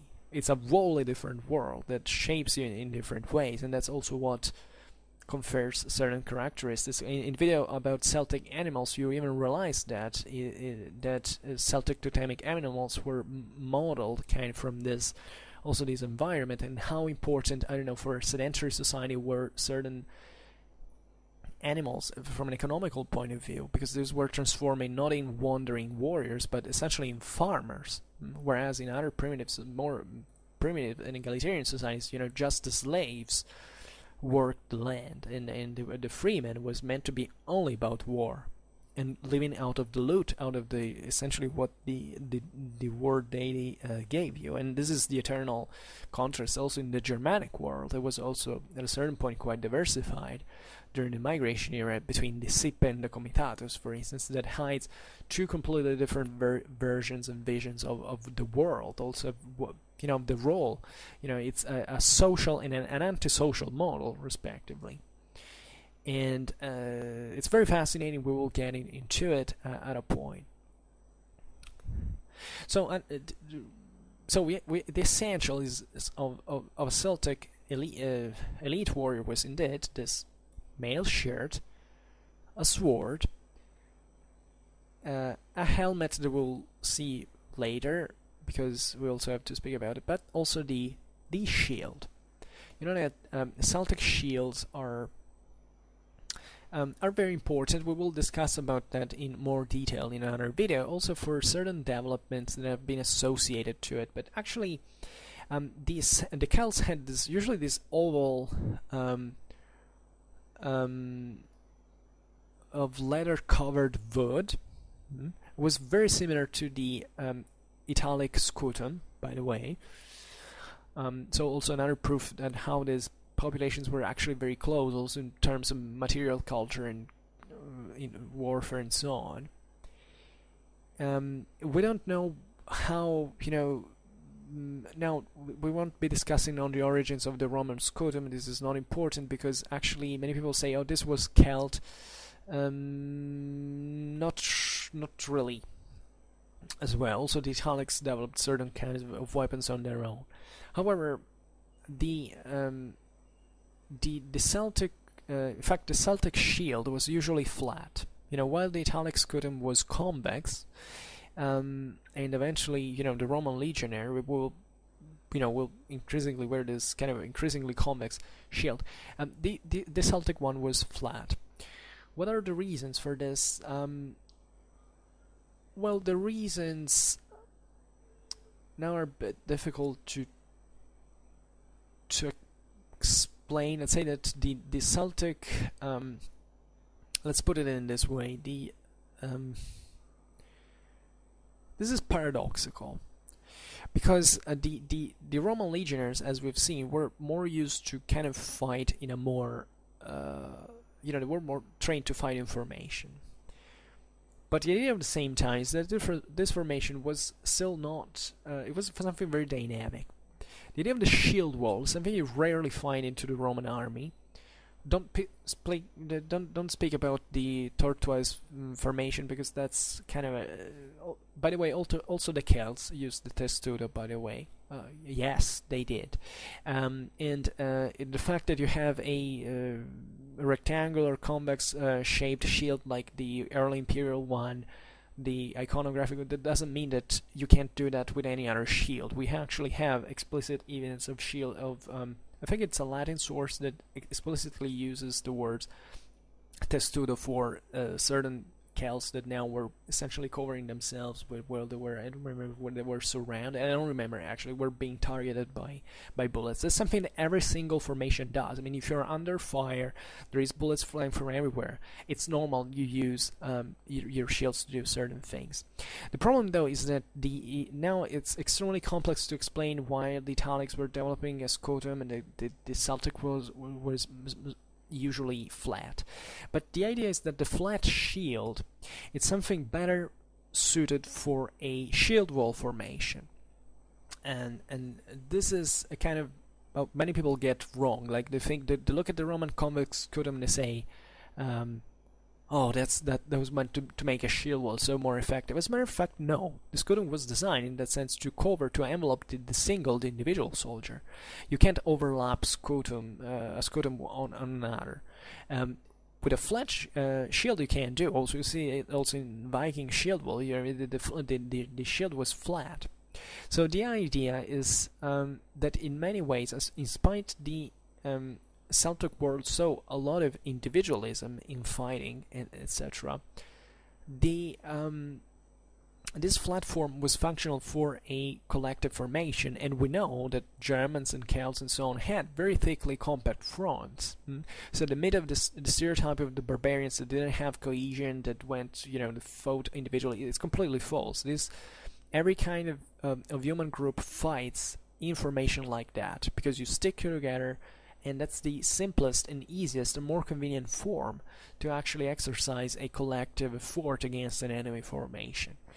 Naturally, the cohesion of this thing, especially when these guys charged, was kind of low. I mean, it tended to break because they weren't usually very well trained in formation. So these things that tended to happen more frequently. Also, it's not that every single warrior was now a fighter in the Celtic world, as we've seen. Many Celtic warriors were actually peasants, farmers at this point, so they weren't even professionals. They knew how to behave collectively in a formation. Other tribes, more primitive tribes, were surely more used to fight, not every day, of course, but usually in seasonal warfare, being always there and making war as kind of a living in part. The point is, though, that these guys preferred, exactly because they had a low kind of collective training, they tended to stick into these body masses. In for mass formations, essentially, and sticking together. Whereas the Roman legionaries could perform also individually certain maneuvers that were much more complicated, could put them into troubles. And therefore required this scutum to be a kind of a more flexible thing that relied more on a kind of an aggressive ideal that the legionnaire could theoretically even advance, not by himself, but in essentially bunch of troops, the little think like the centuriae or other units, and needing this to fight individualistically speaking. You can't understand how how misconcepted this is. I mean, the idea that this is the mantra you read in every kind of YouTube comment and so on, the Roman legionnaire worked all in formation. This is absolutely false. The Roman legionnaire was trained also to fight individually, and there were many reasons, many situations in which he could fight individually. It was extremely flexible into this. So actually the effectiveness of the Roman formation was based on its dynamism, whereas these other populations were essentially in the lack of this dynamism that couldn't derive from their level training, because they had a very few troops who could basically work individualistically and autonomously, and with a kind of initiative on the field, that they preferred to stick together into a shield wall, essentially, and to charge all together in one shot. So they couldn't have something more sophisticated. They couldn't get something that could basically go beyond that relied on very complex maneuvers and so on. It was a matter of sticking together in this compact formation, charging all at once, and they didn't have many other means to do it. So once these guys got close quarters, naturally, against a more trained formations, it's not that much they could do. They get winded pretty easily, and they retreated after a while. Also because consider that in any case, all combat in history has never lasted more than 3 or 4 consecutive minutes, literally, and after that you're already exhausted. So these attacks were based on kind of the shock effect of the first charge, that the Romans coped with essentially by throwing, by sticking together, but also kind to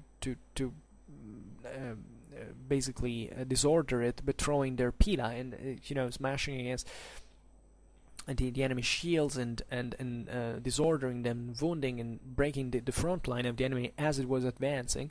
Although actually we have a very few evidence of the Roman pila being thrown into defense. There was usually mostly an attack. I think there was only one evidence of that from the Gallic War, Caesar's Gallic War, that states that from the top of a place. So it's kind of obvious that the thing could be in both things, but usually the Romans would actually counterattack when it was an enemy charge, and break it with this pilum throwing. There were usually two, and they were designed essentially in these different distances with which they had to impact the enemy world and kind of counterattacking, because objectively when you counterattack, you oppose another force, you oppose the force of your own charge on a formation is charging at you, so that you just don't passively hold, but you also put your own same body mass thrown at speed against the enemy as well to make a stronger effect. So this is something you rarely find explained out there, and I will definitely discuss about how these charges were actually carried out in another video. Now we can't. But however, the idea this is why it basically explains, in my opinion at least, why the Celtic shield was rather flat. I'm sure there is evidence of certain convex Celtic shield, but I think the average was flat, definitely, and there is no way to say that. However, and this is also very interesting, the Celtic shield was actually pretty large, and it usually it could be the shape varies. Sometimes it could be standard oval, but sometimes could be a bit more squared off, especially at the ends, and others nearly straight sides, depending. And this suggests actually that it was in fact used in this probably less dynamic format than we imagine. It was most like a door. In fact, the Greeks, when they wanted to call this Celtic shield, they called it the tureos, which means a door. I mean, it looked literally like a door. Then eventually the Greek tureos eventually was adopted by the Greeks and kind of smoothed and narrowed down. It became something relatively different. But in the case of the Celts, this gives the impression, in fact, of a sort of door in front of you, so something that is aimed at, can't say at passive fighting, because it wasn't really like that, but it's something that was sheer, in which more than else the individual forces were involved, and not much an immensely sophisticated dynamic use of this shield. Albeit, surely the average Celtic warrior could use also smaller shields and in an extremely dynamic way that was always there, however. So we don't have to imagine it forcefully in this way. But the big difference is what you do in a formation and what you do in an individual fight. So in the formation, these shields are probably the ones that kind of made more sense. But we're talking, however, about relatively small differences. I mean, it is true that these shields were quite large, but they were relatively, there is one example from the Latin period that is something like 100, well, actually 1 meter and 5 centimeters long and 54 centimeters wide. It's not a lot. It's not really a lot. I mean, it's true that people were kind of smaller at the time, but it's you understand it's not even an immense thing. Now there is another one from Denmark that also in here the Germanic and Celtic areas weren't much different in nature. The shields were pretty similar. That is 88 centimeters long and 57 centimeters high. Wide, sorry. So here it even compacts, it narrows down, it's smaller, but it's kind of larger. And this usually means a kind of more dynamic use. Something that in fact envelopes more the size than, and usually, the taller the shield is and the less dynamic use you make of it, the wider it is, and usually the more dynamic this is, because it tends to protect also more your flanks, your your sides. So it also means that it's probably used also outside the formation to cover individually the warrior more than others. But this is also it depends on the shield, and you can definitely do both things. However, you can use it in both ways. Here we just said that the measures, it's not a huge difference objectively, but the direction towards it heads, it's more or less this one. In fact, actually, the Greeks and the Romans thought that such Celtic shields were objectively an enormous individual, let's say it wasn't really a very adequate protection, especially for an armored man, like the average Celtic warrior was. And usually these shields were made up of oak planks covered with hide. Caesar tells us that the Gauls, in a condition of emergency, improvise certain shields of bark and wicker work covered with leather, so definitely not anything like that. And probably poor men or skirmishers use something much lighter, like wicker shields. This is also normal. The skirmisher, the lighter troops definitely needed something lighter to carry with them. And also that metal binding was pretty rare on a Celtic shield, and even the thick raised rim that is often depicted in classical sources for Celtic warriors is more probably leather, covering doubled over to reinforce the edge rather than actually a metal rim. And it was a single hand grip for these shields across the short axis, and this was usually covered on the outside by a long wooden spindle-shaped boss, hollowed out to cover the hand, and also reinforced by an iron or bronze boss plate. So this was normal. Where shields were normally pierced sometimes, so where you put your hand, you usually had to be reinforced in the front, and you could use that also very actively to smash it into your enemy's mouth, for instance, when fighting. So very dynamic use of the shields that we don't imagine. We also found certain circular bosses without the wooden rib.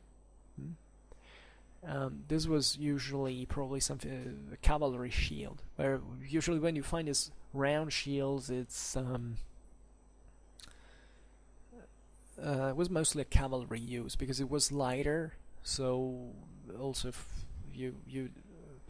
cavalry is not very well suited for long melee combat. It doesn't really need you most likely need a light shield to run faster, and also to protect. Just this round shape kind of increases the chances that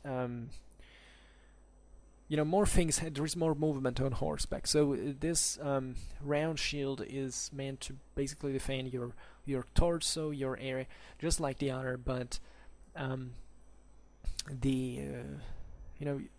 with different movements, you basically have always this round shield shape that doesn't leave, according to the movements, any area unequally defended. That's I think more or less the concept. Even though we have evidence of oval shields definitely used also on horseback, so that's also sense if you want to protect your thigh and so on. But let's say on horseback, fighting on horseback is extremely tiring, so also having a heavier shield sometimes is not that useful, especially I think that the better armored troops on horseback would make use, as it's normal often in military history, of smaller shields, because you already have your armor on, it already weighs a lot, you also have to make a lot of effort to stay on horseback, so it's better to have a smaller shield. It increases your dynamism, and even if it protects you less objectively, it makes you more able to offend, so that you have to balance that and see what was more convenient.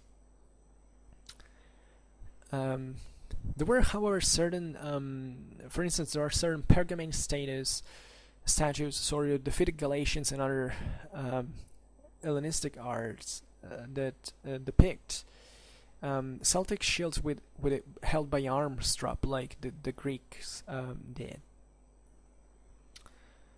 And people say, well, no, this is wrong if it's just the Greeks essentially depicting something their own way. Why not? I mean, as we've seen, this is a very hybrid world. Material culture was very mixed, so why not? Why couldn't a Celtic shield have a grip? And why is there anything like a Celtic shield proper? I mean, it's not that the shields are intrinsically very different from one another. I mean, the designs are always the same. How do you want to build a shield objectively, seriously? So why not also trying this other stuff?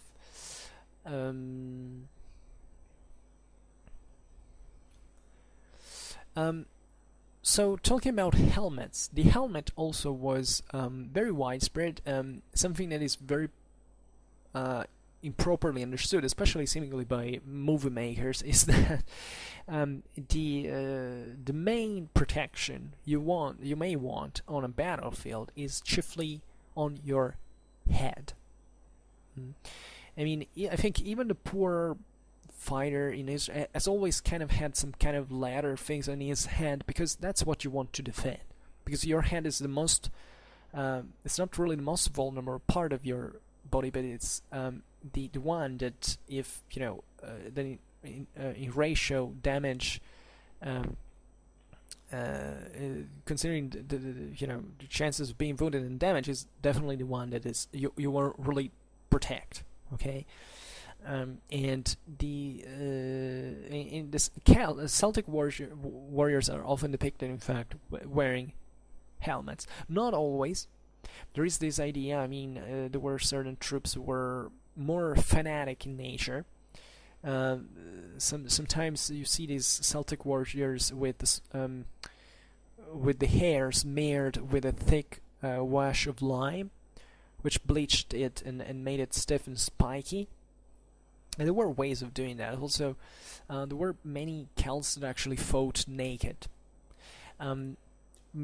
Maybe now we're talking about Celtic noblemen, and it's not really important to discuss it, because these weren't noblemen. These were probably usually it was these fanatics that fought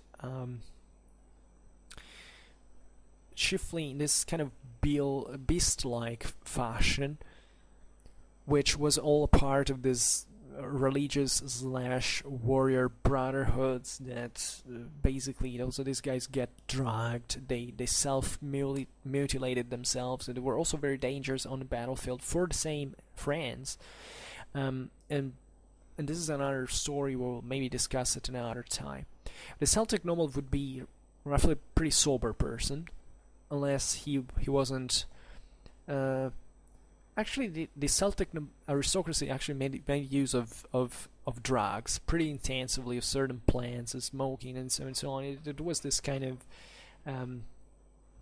use of drugs also among the nobility, but generally the warrior as such, unless he didn't belong to this kind of weird mystical brotherhoods, was a guy that on the field has to be quite vigilant, quite conscious, and so on. In fact, even in I don't know, in situations like Vietnam, where you know it was largely famous because of drugs were used, or at least obviously in many other contexts, even on the Eastern Front of World War II, it was heavy use of well, alcohol was pretty universal, but also of drugs and amphetamines and stuff like that.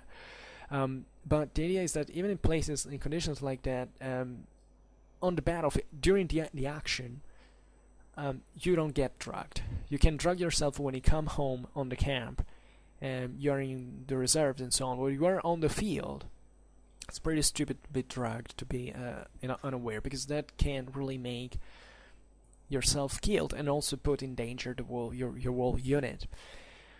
And the Celtic noble would come on the field with this immense sense of pride, of consciousness, of self-confidence, that was entailing also, using the crafts, displaying the crafts of swordmanship usually on the field as, as this thing of a very brilliant technique and ability and prowess and so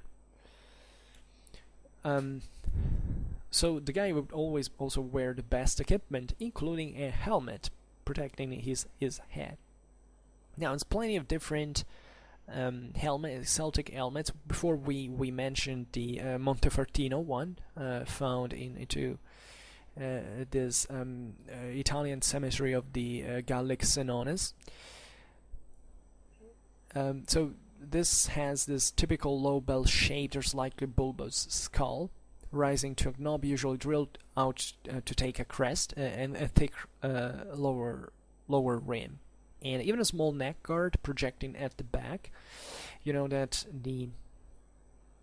this form would eventually evolve, especially the neck guard was to be reinforced, and it passed basically into the Gallic helmet the Romans used. I made a video actually about the Roman Gallic helmet. If you go into my Roman warfare playlist, you'll find that. If you're interested, and it deals with, actually, we also did this pre-Roman Celtic models where they stemmed from. And the Montefertino helmet is then it had also cheek pieces. It could be of different forms. It's not a huge difference. I mean, sometimes you find this triple disc style sometimes, and also the scalloped pattern. These are coming usually from certain other Italian finds, but naturally the thing could really vary. Sometimes the differences were functional, but sometimes they're so small we can't even tell it practically, and sometimes it was just a matter of fashion. I mean, sometimes you just wanted to look good or to boast, I don't know, certain decoration, but usually even decorations were used to kind of create even a kind of more complex and robust structure in the helmet. But cheek guards are actually important, and also how they are riveted on the helmet can tell you a lot of what the hit, the traumas that were expected at the time really were. So you find this there were other types of helmets were kind of similar to the Montefertino, actually, that you find basically in Celtic use everywhere, from Spain to Crimea, and it would from which also the commonest Roman helmet type would come, essentially. And the Montefertino was quite close to it, and it was usually in bronze with an iron crest holder as well. And there was also these outer arms in which you could hold these upright feathers that you find. When you think about ancient helmets, sometimes you find these reconstructions with also in movies, especially, with helmets without crests, and saying the crests only belong to the officers. This is absolutely not true. All soldiers had crests. Some officers and people of higher rank and so on obviously had more elaborated crests and so on, but to also be recognized for practical functions. I mean, it wasn't just a status symbol show off. It was just there was a practical reason for this. But these armies were extremely colorful, by the way, and we obviously lost most of the knowledge about this, but looking at these armies on the film has been really, really spectacular. More than any movie that could ever be done, of course. We have many evidence, especially from northern Italy, as we were saying, but also from southern France, and maybe the actual variants of the are not so strange, but there is an interesting right, there is an iron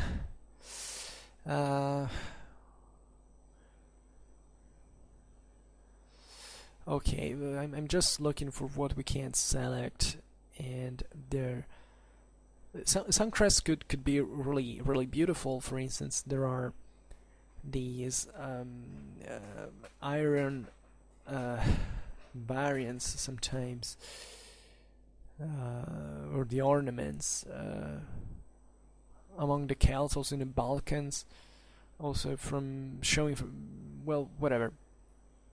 Also other we have from certain Galatian trophies depicted on the Pergamon reliefs, but this is now not very important. There is the one example we mentioned before of the Chumesti grave in Romania, that is that shows a this large bronze bird with hinged wings as a crest. It's kind of totemic or pseudo-totemic. I made that video essentially to explain that what this difference is. These animals are figured into, you know, the bird, now the eagle also in here. Sometimes we think the eagle was a Roman prerogative. No, it is kind of the idea that the Indo-European glory came from the skies in the form of a bird is there in all these cultures. So it's plenty actually of evidence of that. I think there is also some certain Gallic winged helmets as well. And they are meant to represent the same thing. And actually this is the one of Chumesti is the only surviving example of an animal crested helmet. And this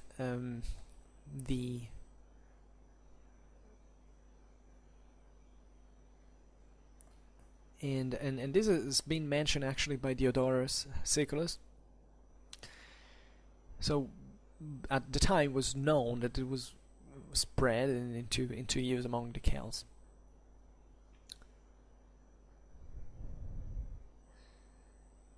And okay, so there were so many variations. Maybe one day I'll make a video just. I'm sorry if I'm going slow, but there are so many wide varieties of these helmets, and it's difficult even to classify them. So, but this is maybe not excessively important. There are, however, many other. There's many evidence of the famous Colossus type round-capped helmet is found from 3rd century in the Alps already, and it would basically, it was out there between, in fact, the 3rd and 1st century BC. It was the ancestor of another famous type of series of Roman helmets that have the Colossus, in fact, name. And there is to say that in Eastern Europe especially, it seems to be a very strong Hellenic influence in helmets. This came from certain reasons, probably, especially Dacia, as far as I know, being so rich in mines, in precious material, usually imported a freaking lot from places like Macedon and so on. Also, the Scythians were famously buying extremely. There was a market of, these populations buying from the Greeks a certain very elaborated armor. So this might explain it. And generally speaking, the Hellenic influence in there was kind of stronger for evident geographical reasons. And there are other kind of various types. So, as you understand, today I wanted to talk chiefly about Celtic nobles, but you have to talk about the.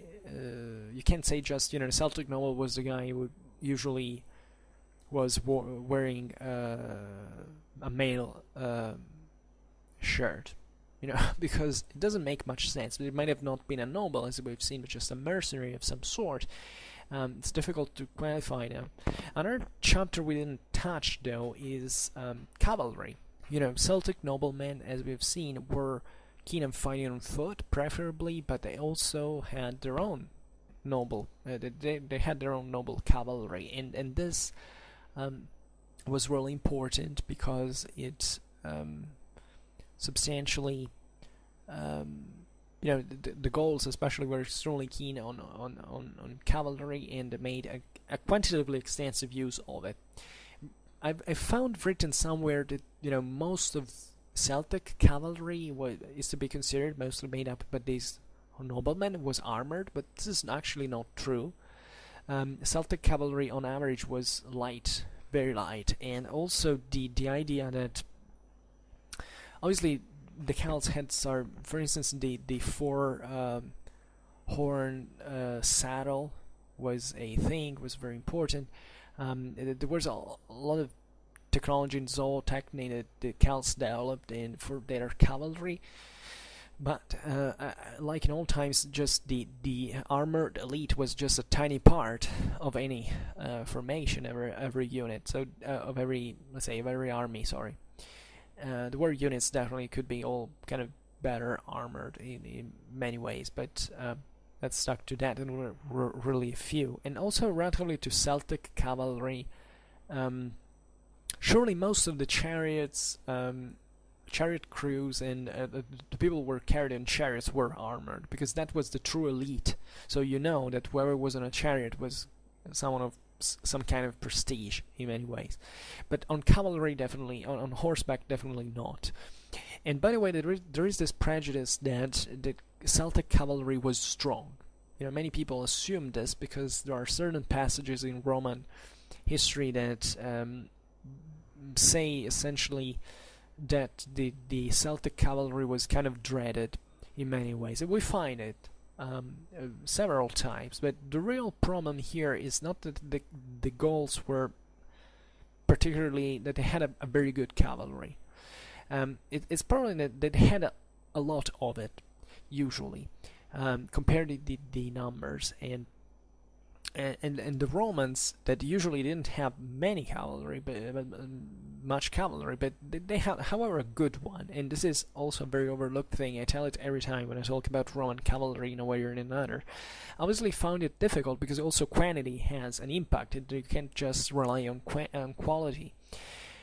So sometimes this cavalry was dreaded because as a tactical arm it could cause problems, because it doesn't matter whether these were actually armored or even very collectively trained. It's still cavalry, and cavalry has some inherent qualities that it can get around, and so on. And independently from which army we're talking about at the time, being outflanked by cavalry is essentially the four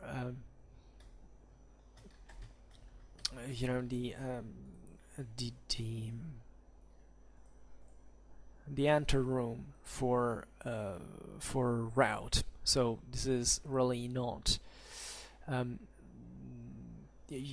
cavalry is inherently dangerous in itself, even if it's not excessively good, even if it doesn't have a very high training. So the real problem there, and you find it many times, you find it when the Romans fought against the Cisalpine Gauls, you find when Caesar invaded Gaul, and so on, is that cavalry was a problem, but eventually the Romans managed to overcome it in a way or another, often also employing other cavalry that was equally, fierce, like Numidian or Germanic cavalry, and so on. So there's not much to say about this as well, relatively to the strict nobility. I would hand the video here, because I don't think we have much more to say, and we will definitely take into consideration other aspects of Celtic warfare, like today we kind of explored a bit everything. I mean, in general, because to make understand more or less what this Celtic warfare was about, then if you really want to see how the Celtic nobility fought, you have just to think that this made up the elite. They were the heavier one. They had these roles that preferably were also the ones of staying on the battlefield for a longer time.